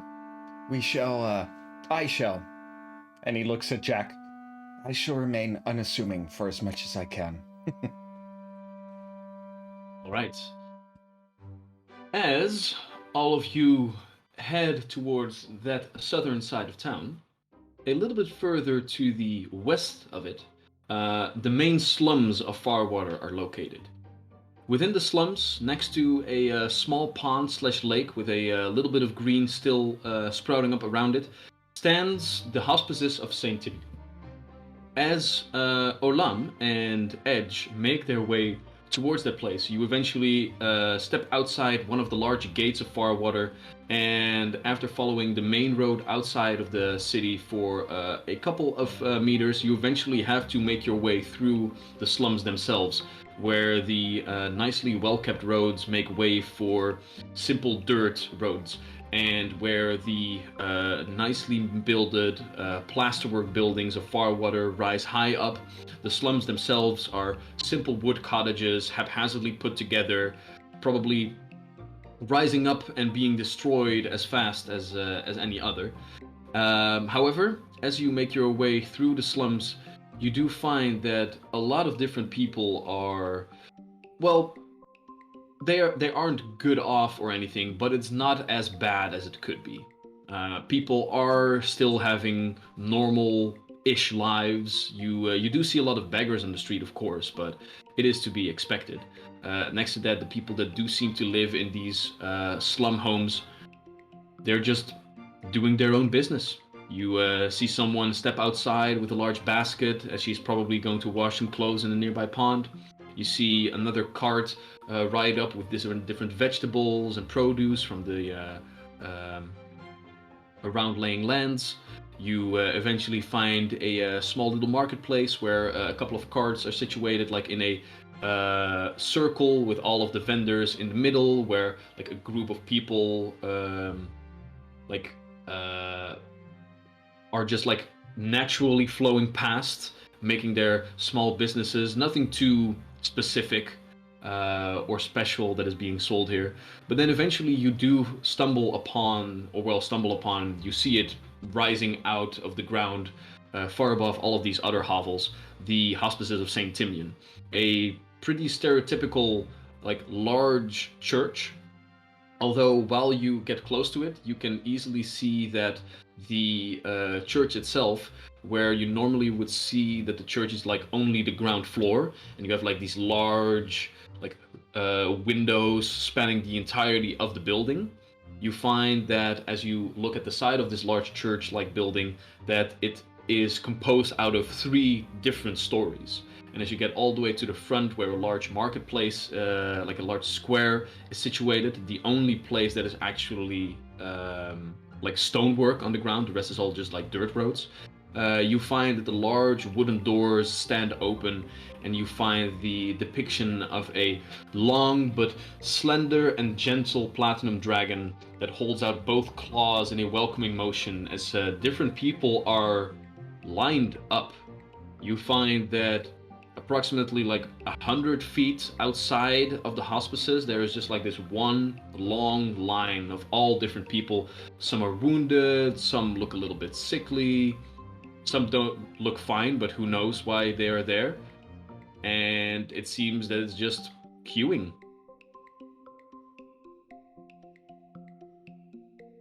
The end of the line. Fair enough. Both of you get all the way to the back of the line and wait for a couple of minutes as the line slowly starts to move. Other people with afflictions line up behind you, and organically you are pushed further onwards until eventually you get all the way to the main door, at which moment you find a couple of ironclad warriors that are keeping the peace. Different armor types than the Silver Sentinels. These seem to be affiliated with the Platinum Dragon himself, as you find that their shields have this crest of a shield upon it in like dark blue paint in the form of a dragon facing to the side. Keeping the peace, but eventually, as your turn comes, I would say like an hour or so waiting in line. And eventually, let me just get the right notes. There we go. All the way over there. You eventually see a dwarf come walking up, wearing a nice full plate set of armor, neatly polished, although you can see that in the white and blue robes that accentuate it, there are some spatters of blood of probably some work that he's been doing. He has short golden blonde hair, a short beard, well kept, and as he steps forward, you can see that he doesn't have any weapons on him, but you do find a nice little medallion of a platinum dragon head, like just twirling on his person, and he has like a ledger in his hands. And as he opens the ledger and tries to start up a new entry for all of you, all right. Name's Tyrano Goldfist. I will be your hospitaller for today. What seems to be the issue? Good morning, afternoon. Where are we today? Yesterday I had some work in the sewers, and today I'm running a fever. I have vomited a few times, and I feel lightheaded. Have not really been able to keep anything down yet. With a little bit of a rough hand, the dwarf pulls you down to his level, gets his hand like on your cheeks, and turns your head to one side. Right, seems to be a fever indeed. Follow me. And both of you are led inside one staircase up to what seems to be one of the consultancy rooms or areas, as Tyrano leads you in here and says, all right, take a seat right over there. Puts the ledger down for a moment, rummages through some cupboards, and then eventually finds what he looks for, and he gets like a little bit of some herbs, and as he steps back towards you, Edge, he sprinkles them in front of your person, utters a few words in Draconic, and then says, alright, seems to be clear. Scarlet fever. Nothing to be too worried about. Let's see here. Alright. Take this before you go to bed. And with luck, it should be gone by tomorrow. If not, make sure to be here again. Thank you very much. Not to worry or anything, but this doesn't seem to be the same symptoms as the people who are dying from the crystal curse. No, indeed it does not. This is a simple case of scarlet fever. Look, I don't know your business, but it's probably that you have been rolling around in less than savory places. If you have some open sores and some filth or fecal matter enters the area, well, then these sorts of diseases seem to be carrying with it. How did you call it? A Scarlet Well- fever. Scarlet fever, indeed. A simple disease, but if left untreated, it can be a big problem. So make sure to take that before you go to bed tonight. And if you still have symptoms in the morning, come right back, okay? Now ask what Will do. fecal matter is. I know what fecal matter is, Charlie. No, I'm That's talking to Olam. Olam. I will explain to Olam when we leave. Before we leave you to your work, Mr. Goldfist, if I wanted to ask some questions about the people who are treated here with the crystal curse, since I am doing a little bit of my own investigation, who would I be imposing the least to ask these questions about here? Go ahead and make a diplomacy check.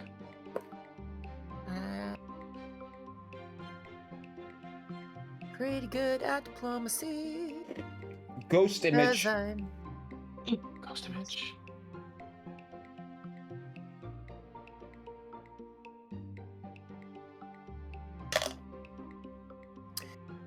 Ooh, that's a natural 18 for a total of 22.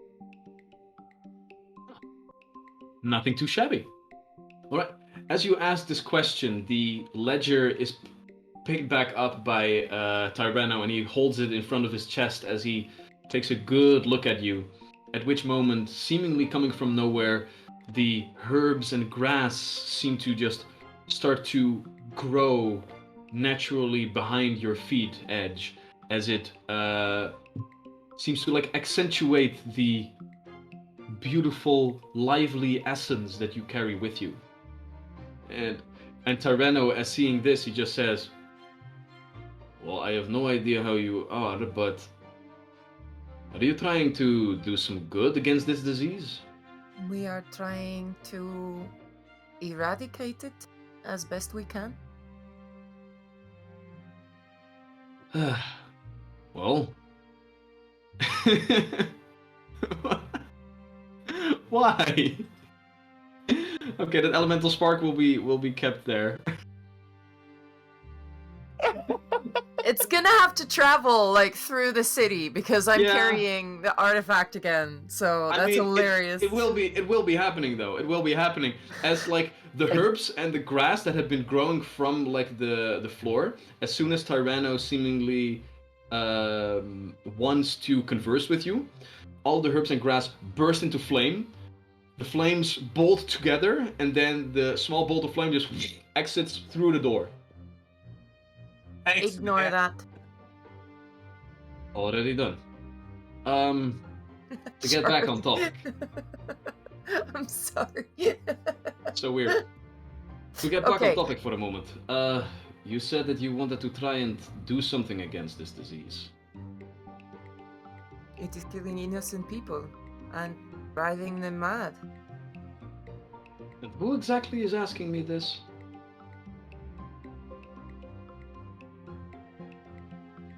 I forget my own backstory. Hang on. I'm digging. Digging.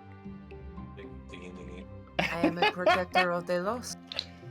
I am Servant checks of note. Avandra. Love stuff.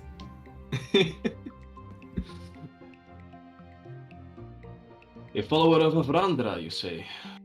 Well, the Platinum Dragon and your Lady Luck are on well enough terms as it is, and to be honest, I have my hands full here. If you want to go out and try to do some good, more power to you. What do you wish to know? What are the symptoms? is there any indication whether this sickness only affects old, or the young, or the wealthy, or the poor? Or is it random? Or people that believe in a certain kind of god, and if so, what kind of god? That is a very good question from my friend Olam. Hello. As far as we have found, no real patterns can be ascertained. We do know a lot about the symptoms, however. It starts out with simple headaches, which then continue on to loss of cognitive functioning. Calcification sets in about 2 or 3 weeks into the illness. Starts with hardening the skin, muscle tissue in some certain ways. So the person becomes sluggish, less mobile, reflexes dim. But they do seem to manifest magical powers or enhance what is already there in some cases. I have seen people who were not trained in any arcane arts eventually finding that they probably did have some bloodline in them that gave them arcane capabilities, being able to make things flow in the sky without a moment's notice, making things clean that were filthy and vice versa. Simple cantrip-like stuff. These symptoms we have also given to the Silver Sentinels, who were looking into the whole matter themselves, but well, it seems that they are turning up quite shite. Well, But it seems to target anything. I do find that usually when bureaucracy and administration is involved, these things quite slowly.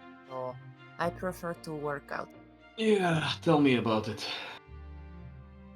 But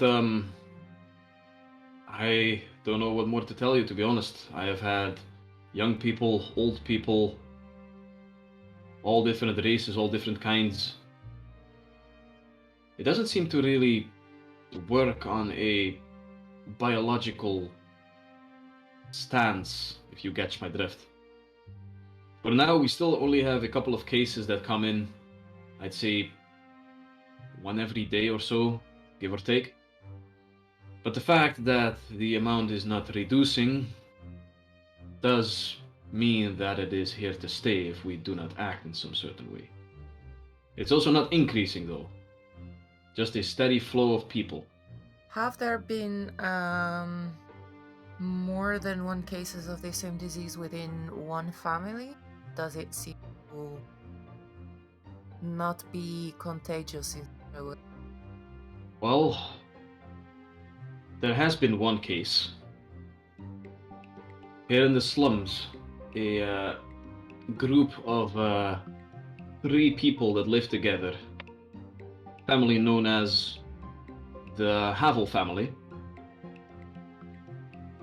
They, however, didn't really quite want to tell us that they had this disease, and they raveled into the attained magical powers that it gave them.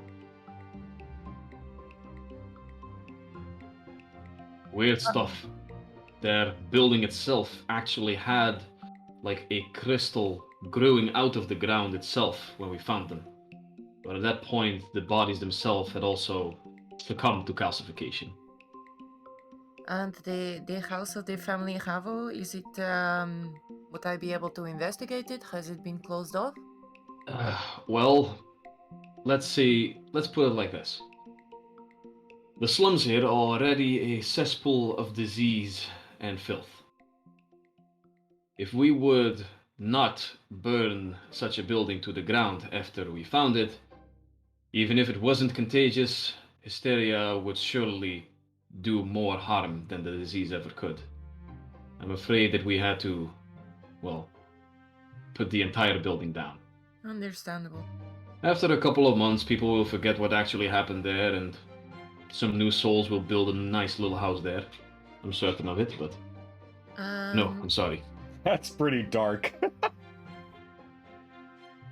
It's there's a plague going around. What do you do to dead bodies who died of the plague? You fucking burn them so they don't spread the disease around. And since they don't know what's spreading this disease, burning down an entire house where an entire family of people died, with a crystal growing out of the ground, seems pretty fucking logical to me. Fair.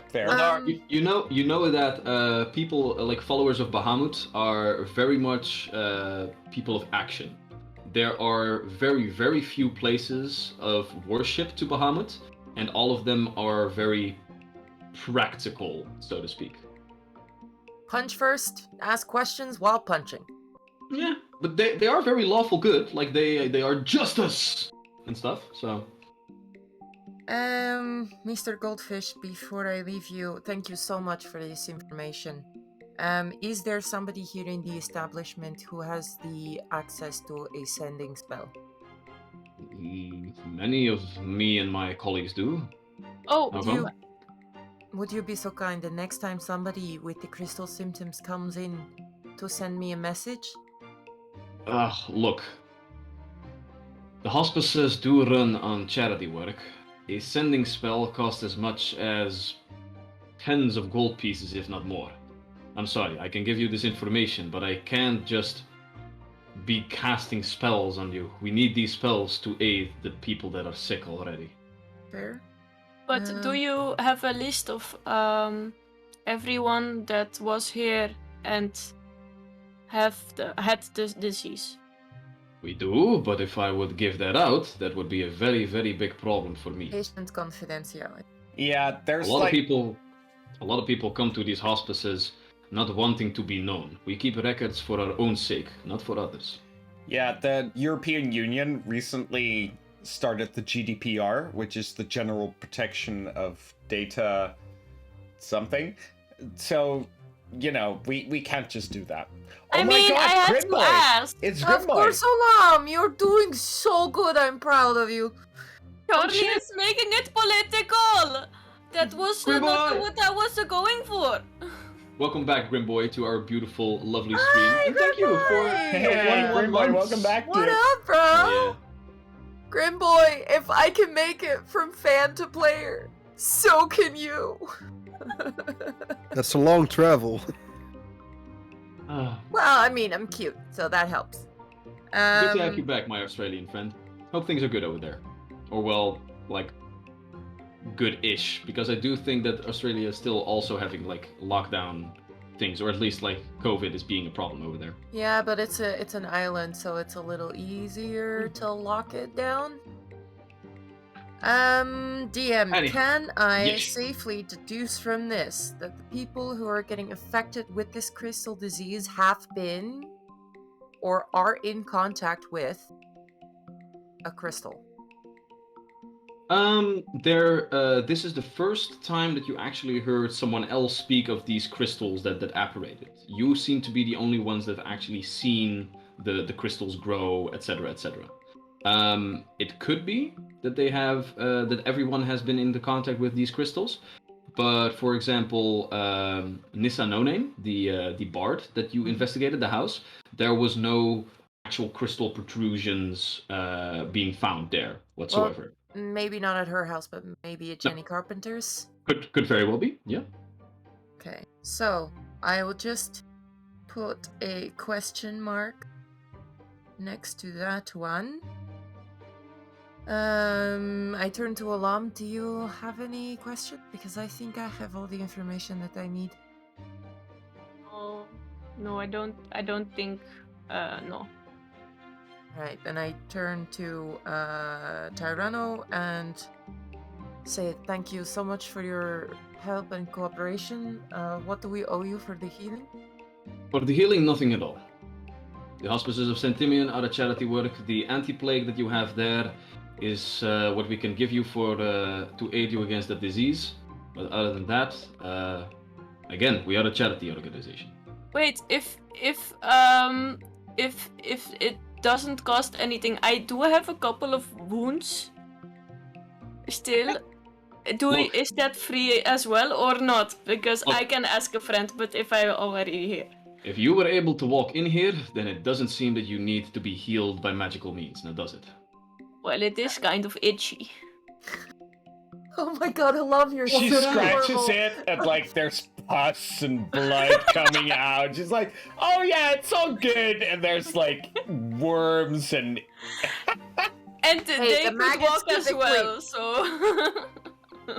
I will kind of turn to Alam. How much money did you ask from Jack before we came here? I don't. 10.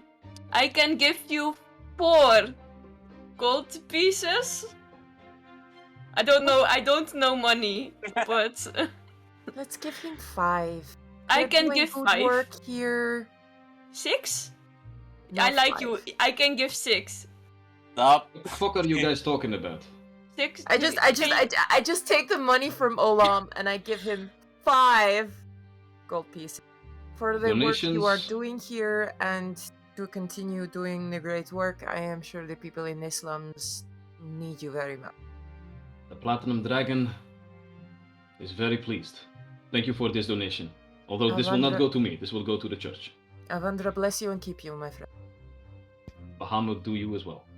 There Now, you go. for you, if you really want a little bit of aid, he cast a small little cantrip. Now if you die in the next minute, your body won't rot away. Good luck! Thank you. I gave him She another cast gentle gold piece regrowth. and walked away.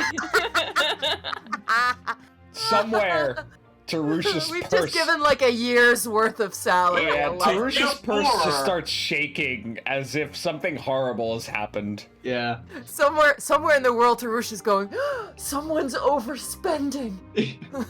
Ugh. You feel this shooting pain in your money pouch. I feel like I suddenly have less money. We've all been there.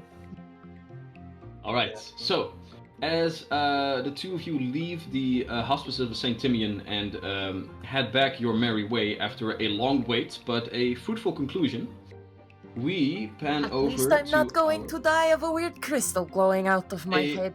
Yeah, so what you got was a simple anti-plague. So basically, a anti-plague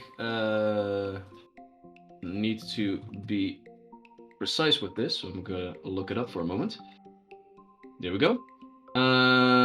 Anti-plague can fortify the body's defenses against diseases. Upon drinking an anti-plague, you gain an item bonus to fortitude saving throws against diseases for 24 hours. So you get a +2 bonus after you drink it. Okay. +2 fort save. Or out.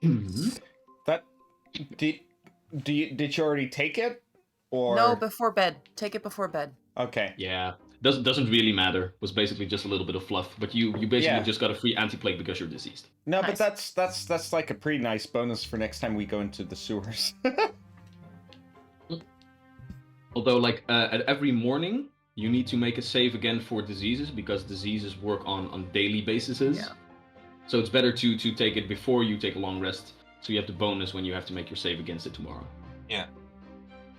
But for the rest of the day, you are sickened 1, so you do have a penalty on certain stuffs.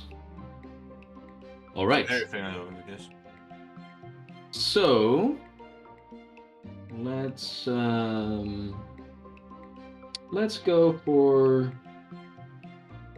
this There you one. go. This one.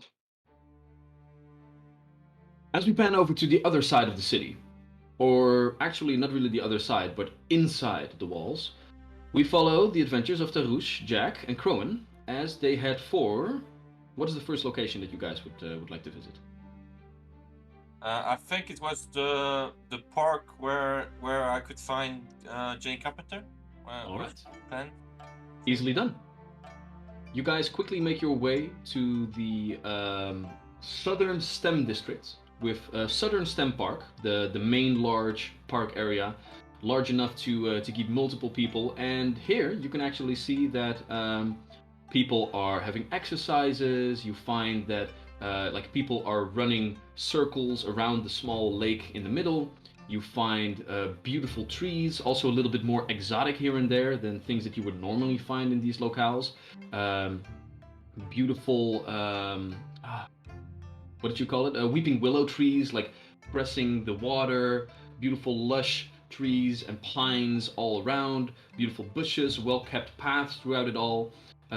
Different gazebos also are here and there situated where you find multiple people just relaxing, having breakfast, brunch, lunch, whatever it might be for those, as you find people of all different ages there as well. Some students here, probably. You can find like a group of young people in their like late teens, early 20s, with all different robes, probably from the nearby Magic Academy, Confluence, just taking a nice little breather here and chilling out. And as you come upon this place, how would you wish to continue? I think what I'm gonna do is ask around park and maybe tell a little lie to convince people to help me find this Jenny fellow, this Jenny person. But before you do this, Vincent, if that's okay, Tarush and Jack will notify you that they're gonna like, if Maxime agrees, like they're gonna take a little spot somewhere in the park, and they're gonna like work on arcane drawings, and they'll let you know where they are. So if you need them, okay, they'll be nearby for whatever situation arises. Do you agree, Maxime? I'll blow on my horn if I get into trouble. Yeah, most definitely. Fair enough. So they're gonna stay nearby. They're gonna stay nearby, but Crowan, otherwise, you get hit in the head by a fireball. You take 3 points of fire damage. Charlie is way too happy about this. This is not. I'm like, hell. What You the? twist in 420. it's just so random. I love it. Yeah, It's just there's like no firebolt, just yeah, a firebolt. firebolt. I was There you go. go. say no. We wouldn't be No, no, laughing no. if it was a fireball. I mean, it is a small ball of fire. I mean, anywho, yeah. So, can you please describe this more in detail? Bowser? Like, That's so Crone is both of you- walking through the park. The wind is calmly waving past his. so you and Jack are getting nice and cozy. Do realize, however, that it is like it would be January basically, so it is cold. Like there aren't any leaves on the trees except for the pine trees there. It's still like a nice place to just chill out, even if it is a little bit cold. But you do have to like cuddle up a little bit. You're not gonna be having like hot days in the sun. Well, at least not you.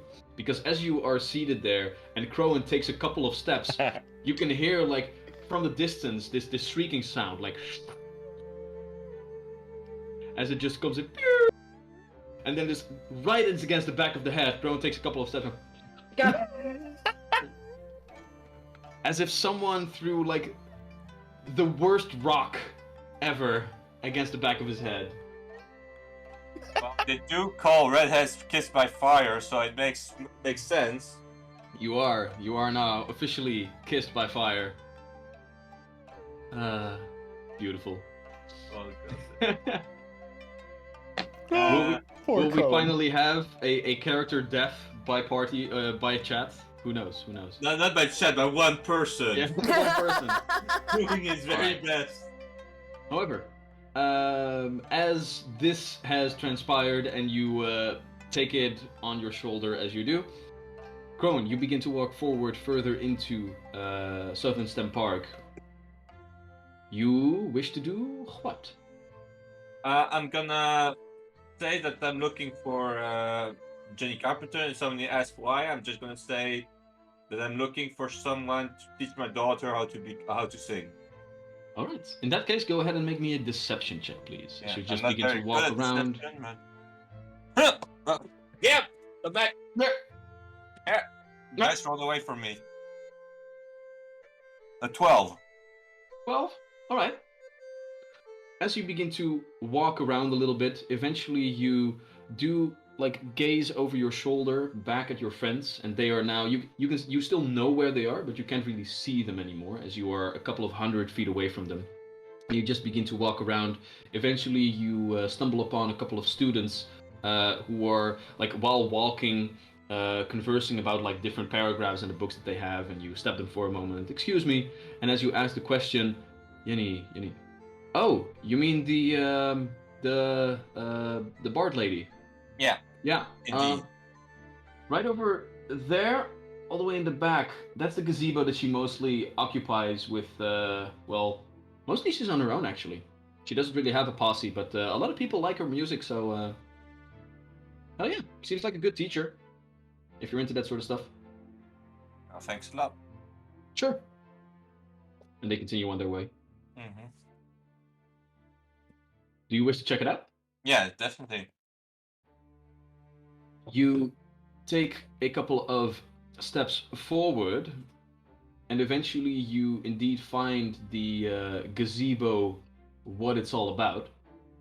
And here you, as you take a couple of steps forward, find that there is one individual standing in the gazebo with like a small group of maybe a dozen people just sitting around it. Some of them are conversing, others are like very having their attention on this lady.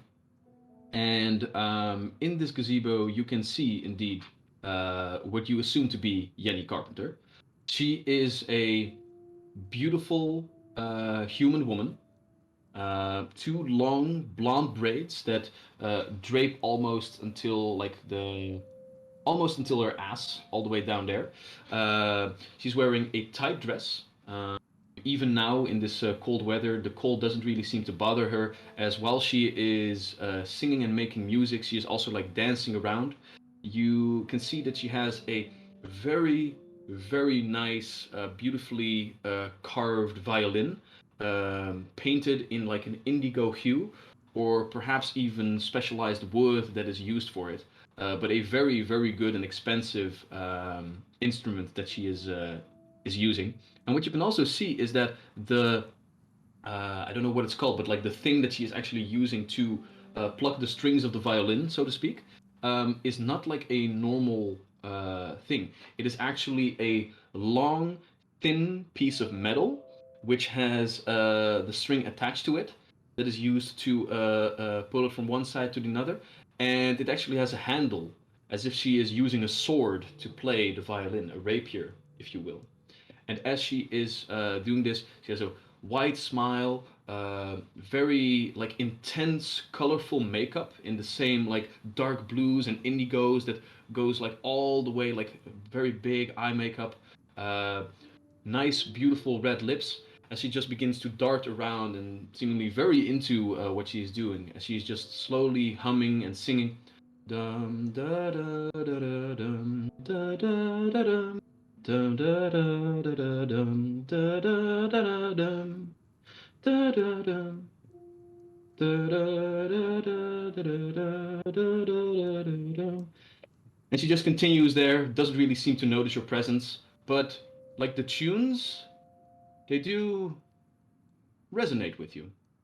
Like she is a bard and she is weaving some sort of magic into her tunes and both practicing her innate magical abilities as well as just putting on a nice show. And as she is doing this, there is actually like a some sort of magical aura like also enveloping you with these tunes, and you feel like better at things.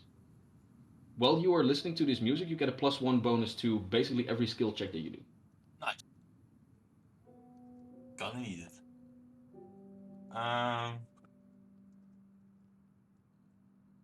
Yeah, I'm gonna wait till she's done playing.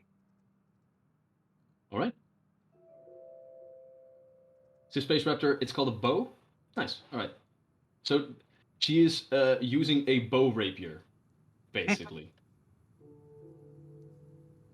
You wait for a couple of minutes, Crowan, but she doesn't really seem to stop. At least not for now. It doesn't really seem to be like a song and then she stops. She just seems to be jamming, and like the one song turns into the next, turns into another one, and she's still just dancing, twirling around. Some people go, some people come. Eventually, you see a couple of the students, not the ones that you saw, but sit down there and begin to discuss some arcane phenomena together. I'm gonna. If she's just jamming, I'm gonna see. I'm gonna try to sit next to. is there a sitting place in the gazebo? I'm not sure what a gazebo is, so No, gazebo is like picture a small shrine, basically. like a chapel. Yeah, chapel. There we go. Yeah. Yeah, okay. And it's just like situated there with a nice little grass field around it. Although now, like in the winter time, the grass is a little bit hard, so most people are just like sitting there, pulling out blankets, sitting on them, wrapping themselves into blankets as well. But it's like an open area. Like the first like bushes and trees are nowhere to be seen for another like 40 feet. And a ghost image. And the ghost image. Oh god. Ooh, nice. As indeed, eventually, as Yenny begins to make more music and dance around, she eventually actually leaves the gazebo to join in as different green spectral creatures also begin to dance around the gazebo, and she joins in with them as they all begin to like dart around. The large smile on Yenny's face even wider now, and the different people that were seated next to her now also begin to like a couple of them begin to applause at the added beautiful visuals to this already nice melody that seems to like invigorate them and makes them more capable of doing whatever it is they want to do. Some actually stand up and also begin to twirl around for a moment with these invisible creatures for sitting down once again and getting back to their business. I think that's when she's done dancing with the illusions. I think that would be a natural moment to try and interrupt her. I guess, like just gonna get to the entrance of the gazebo and ask her. Jenny Camperton, I presume. Da, da, da, da, da. Well, sorry, folks. It seems that this is all for now. Aw, boo. Aw. No. I'm sure that this is quite important. As she sheaves her rapier in like a small little sheath that is beautifully inlaid with like a golden trim as well. Now that you are close to her, you can see that like the tight little dress that she's wearing with leather pants underneath, high heels. She is a beautiful and well, sexy woman, and she uses her attributes to well, entice her viewers as much as her music does. What do I owe this pleasure to? As she like rests the violin on her shoulder, begins to like trail her fingers upon it. Sorry for interrupting your music. I enjoyed it quite a lot, but I did come here on business. And then what I'm gonna say, I'm gonna focus really hard on her reaction to what I say next, to try and see if she what kind of emotion she feels when I say it. Mm-hmm. I come here recommended by Nessa No Name.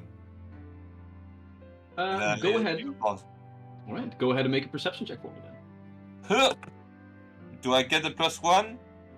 No longer. She is no longer playing music. 11. 11. Nissa. Oh. Okay. Well, if it's lessons that you need, then I'm very happy to oblige to that.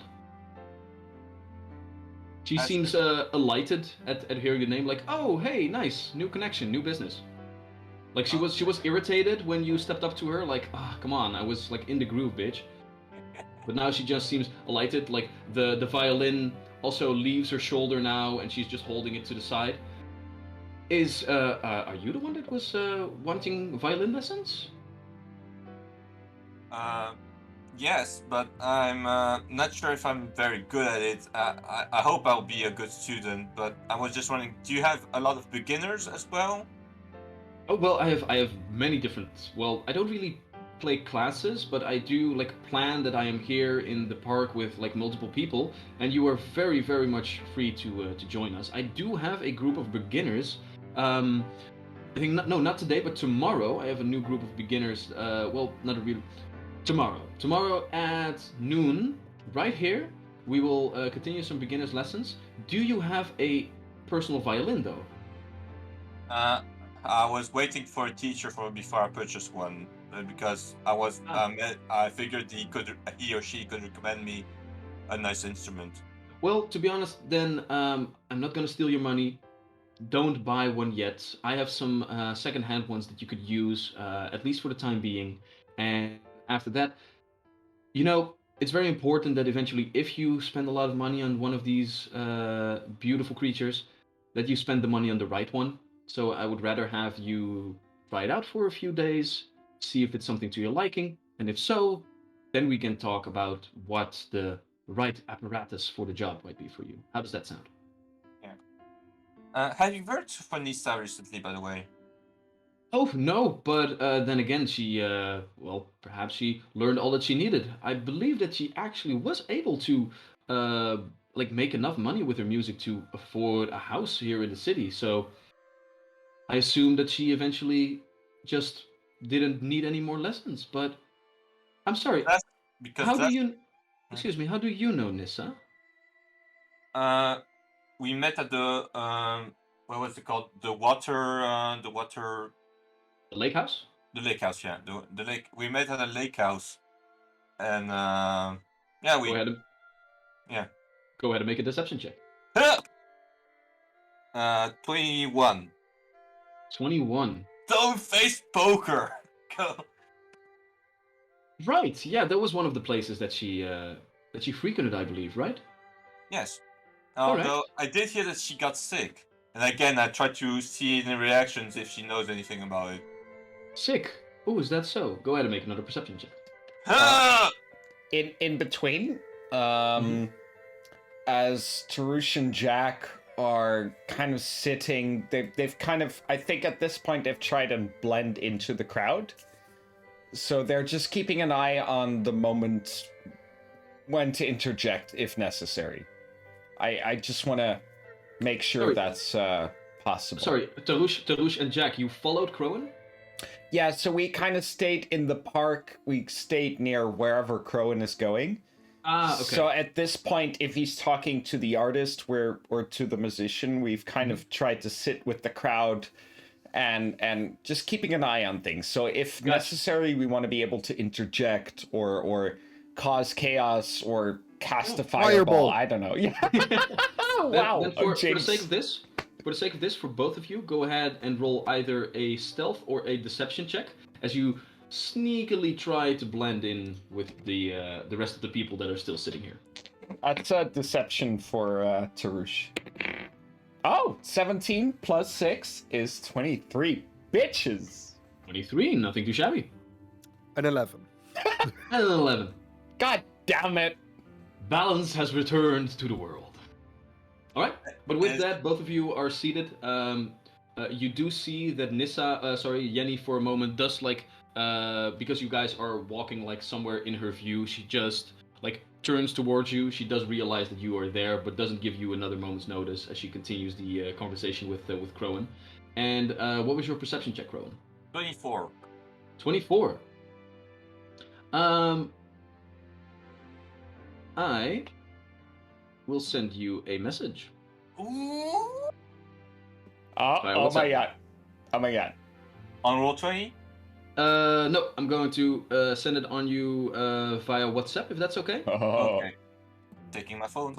Whispers? Oh my god. It's First happening. whispers of the campaign. I think so. It's happening. So secrets are happening. Things are taking place. So Tarush watches So exciting. as secret things take place, and he feels mildly jealous. Tarush has heavy FOMO. Heavy FOMO. Yeah, he's like, what's going on there? I wish I And knew. why am I not a part of it? He looks at Jack and he's like, are we not interesting enough? Meanwhile, Jack's just playing with Jesse. It's just like, oh, hello. He's like, God, I wish I had a familiar right now.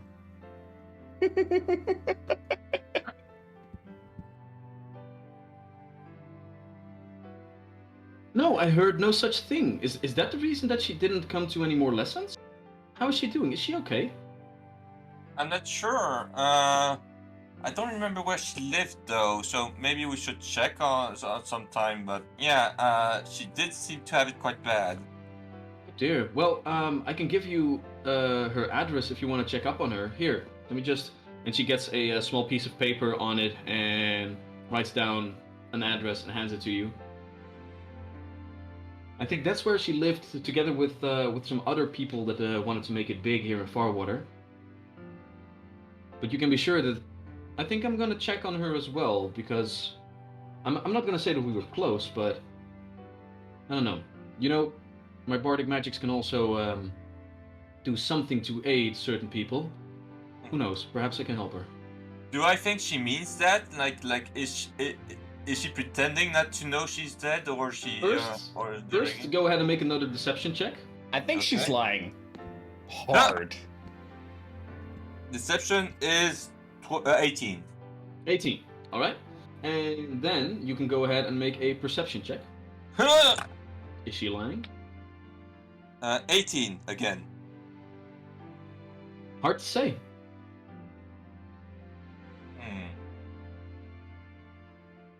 Yeah. But sorry. How did you know Nissa again? At the lake house. What were? Are you staying at the lake house? As it happens, I am. So, just out of curiosity, you don't really live here. You are staying at an inn, and you are wishing for violin lessons from me. I'm staying at the inn right now, but I'm planning on staying for a longer period. I have I no see. business elsewhere for the moment. I see. And what business did bring you to Farwater?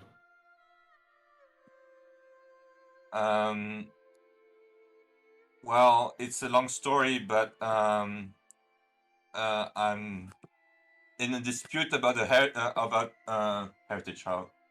I'm trying to find the word in English because I've got Afghanis in. I'm in dispute with a family at the moment about the house of a deceased relative. Oh no, that's terrible. Inheritance, yeah. Inheritance, yeah. Go ahead and make another deception check. Ah, please God. Okay, that's just a 13. Can 13? Tarush Yeah. try and assist by willing it really, really hard? I'm afraid not. I'm afraid Fair not. enough, fair enough. I'll accept it. At which point Jenny says, right. Well, like we said, violin lessons tomorrow at noon, right here. I will have a violin for you. And make sure to check up on Nissa. I will do the same.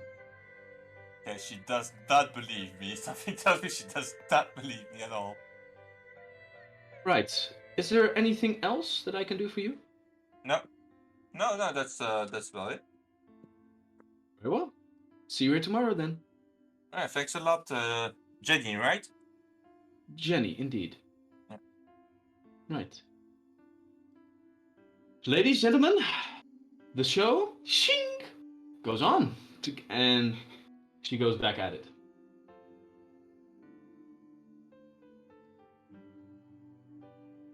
Amazing. What do you guys want to do?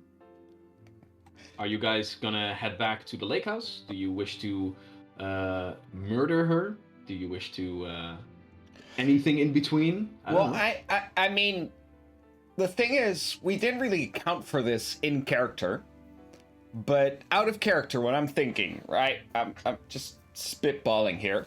Metagaming pigeons. Yeah. So Crowan is gonna go off the side, and he's gonna give a little signal to Tarush and Jack, and we're gonna follow her.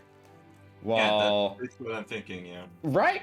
Oh, nice. And Crowan is gonna wait at what's her face's Nissa No Name, and Jason. What's her name? Jenny Carpenter. Okay, so we're gonna follow. We're gonna follow Carpenter. They're both normal, like our world names, I think. No, I know. It's just the alliteration is so wonderful that it's somehow confusing to me. So, Crowan is gonna go to Nissa No Name's house. Just gonna wait there, right? That's what I'm thinking. Just gonna lie in ambush while Jack and Tarush are gonna follow Miss Carpenter wherever she goes. And hopefully somehow we're gonna catch her in the act, or just plain murder her. I don't know. Both are good options. Does that I think make it would sense? be smart to keep an eye on Miss Carpenter. Yes. Fair. Yeah, that's Alright. basically the plan, I think. Yeah, I mean, do you? Yeah, you both agree? I was thinking spreading to either the house or following Jenny directly, but I can't do it anymore because my stealth sucks and she knows my face. Yeah, like you've blown your cover, but that's okay. You did the thing, right? So you're gonna wait for her at that house. Because the thing is, just to reiterate from the previous sessions, we know she's implicated. She taught this crystal magic to Nissa No Name. She taught this obviously evil magic to this innocent bard, after which she got sick and died. And we had these implications. There was this whole journal where she was like, hey, there's this girl called Jenny Carpenter and she's teaching me this new magic. And then the next entries were like, I'm dying. So it's I'm obviously I'm doing a bit of a summary here. Yeah, no, that's correct. Yes. Right? Good yeah, summary. thank you. Yeah, so I mean, obviously, somehow she's implicated, willingly or not. So I say we continue with following her and ambushing her and trying to catch her in the act, if only to try and give her the opportunity to prove herself innocent or unwilling, you know? And at worst, we'll just fucking kill her and grab whatever spell scroll she has on her for loot. It's like one or the other. Yeah. Do I make sense? Hola. Yeah. Okay, so before Olam is going to get into this chaos and myth. Yes. Imagine if you're like chaotic good, for instance, and you are going to just kill someone that might be evil, but you don't know for sure.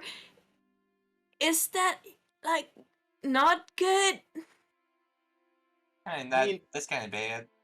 If you wanna go into like the nitty and gritty of what is alignment, alignment is guidelines. Be a character, Crystal. If this is something that Olam would do, then that is something that Olam would do. If it is something that Olam would be opposed to, then it is something that Olam would be opposed to. Oh, Well, this I is mean, going to did- hurt did- for like more than a week. Did we agree to meet up at the park? Did we agree to meet up at the lake house? Because Well, I believe that We don't I know feel like anything. the boys are gonna be fighting without us again. No, That's fair, yeah. I feel Remember like when this I is- had the freaking parrots say, "Don't split up the party"? I feel like this is a great thing to think of a proper, nice little niche solution to in between sessions. Like, there's no doubt we can find a proper reasoning to this. Oh yeah, and who's going to have to find out that reason again? Well, how far is this temple hospice that they went to? If we take a look at the map, Yeah, give me 1 sec on we it. have park over here. No, 1 more sec. Yeah. I'm just going to still point out the park. Yes, Park over here. Is it? I don't know if it's in the. it is. And these are the hospices. Ah, So yes, it's pretty that's close pretty. by. Oh, pretty close It's- by. So close by enough for like a message spell, or No. Like a message spell is like in the next room, close. yeah, I figured it's like 60 feet or something. Yeah. But No, but like this is like a 15-minute walk or something like that. A message spell is Well, no, 120 a little bit feet. more. yeah, Yeah, so this is like half an hour walk, I think, something like that. 120 feet is not much. Yep. So I'm sure we'll figure something out because we were planning to meet somewhere during midday, and it's not much of a drama for maybe Crowan to make a detour, or Jack, or Tarush.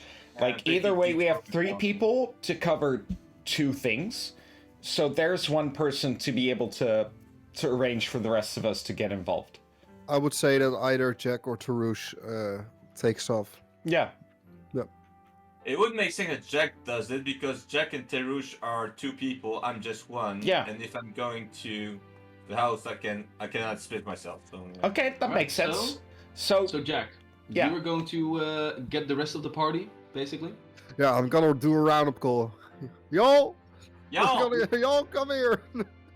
We'll Don't say get- we'll say that to end today's session, as you guys were splitting up, all of you needed to take a nice long walk all the way to the south side of the city. Here were the hospices, and here was the park. As all of you were walking this way together, you realized that, not really knowing how long each of your endeavors would take, you wanted to meet up just somewhere together once again. And you said to each other that if you seemed to be done quickly, then you would try to meet up somewhere on these and these streets. After making these arrangements, you went your own way, and now that Jenny Carpenter is needing to be followed, Jack, you make your way quickly towards the streets that you spoke of together with Edge and Olam. And eventually, as you pick them up, you make your way quickly through the city once again, until eventually somewhere you meet up with Crowan and Tarush as well. And as the pack, now assembled as a pack of wild dogs coming together, you follow this one bard through the streets. We will end today's session. Woof. Next week, we'll see how you murder an innocent bystander. Or is she pure evil, and is she actually like a monster? I don't think she's that I don't know. innocent. I don't think she's that innocent. She knows We'll see. something. She Yeah. definitely knows something. We don't immediately have to kill her. I mean, Never just trust a throwing it out woman in a light dress in the middle of January. Mm-mm. I don't trust anyone True. prettier than I. So Style knows no temperature. So Crystal and Afe, you're just in trouble all the time. But Oh, you. Go on. no, I just implied I might murder you, and you're all like, "Aw, thanks for the compliment." But, Wait, Crowan, as you walk away, however, I know. You get hit by something else? No. 4 points of lightning damage. 4 points of lightning damage. Yeah, Are you dead? I'm not dead. I It's healed a- before. it's a D6 per level. oh my So god! so next week, Oh, for the sake of this, we will say that during your long rest this evening, all of you guys leveled up. Yes! You are now all level 2. You are now all level 2. Oh Make my sure god, that I'm you, gonna fuck y'all over so much. I mean, this is gonna be great. So, for the sake of this, let's not forget what kind of loot that you guys all had with you. You have a nice little Juggernaut potion. You have a spell scroll of Acid Arrow. You also have a set of half plate that I'm not sure if any one of you can actually wear, but it can be sold. And you also still have a couple of gems that also add up to some nice little monetary gain. Later today, not really as important for our viewers, but for the rest of you, I will be deducting some gold because you guys have stayed in the lake house now for two nights already, and you had some spellcasting services done there, and etc. etc. But other than that, do realize that you now have a hefty sum of gold at your disposal. So perhaps you could. Farwater is a big place. Farwater has a lot of magic items to be sold as well in different nooks and crannies. So if you feel like gearing up a little bit, this afternoon there will be a marketplace as well. For the rest, however, we will have to wait, because next week, as Jenny Carpenter gets stalked by the pack, I wonder how that encounter will go. if we will have to go to the streets of Farwater battle map. Here, little bit of a preview right over there. Streets of Farwater. Sorry, you want me to? Yeah. There Oh we go. yeah, we have like Streets of Farwater are nice. Hello. Streets I see. And that So, yeah. looks beautiful. Who knows? Who knows if you guys will blow all of this up in next week? For now, however, we must take our leave. So, thank you all so much for watching. Thank you also for subscribing against us, against other channels for us. Wow. Again, for Nideko, Good Boy, and the gifted sub by Amun-Ra. Amonra. Thank you so much. You're And also- the cutest. Also, Fristan420, thank you very much for trying to kill Crowan. I am enjoying And myself. failing! For now. But for now, we must take our leave. Enjoy the last hour of your weekend. Have a very good night. Have a very good week. And we hope to see you here next week again. Goodbye. We love you. Etc. Ciao. Etc. Bye! Do you wanna build a snowman? Come on, let's go and play. Nice.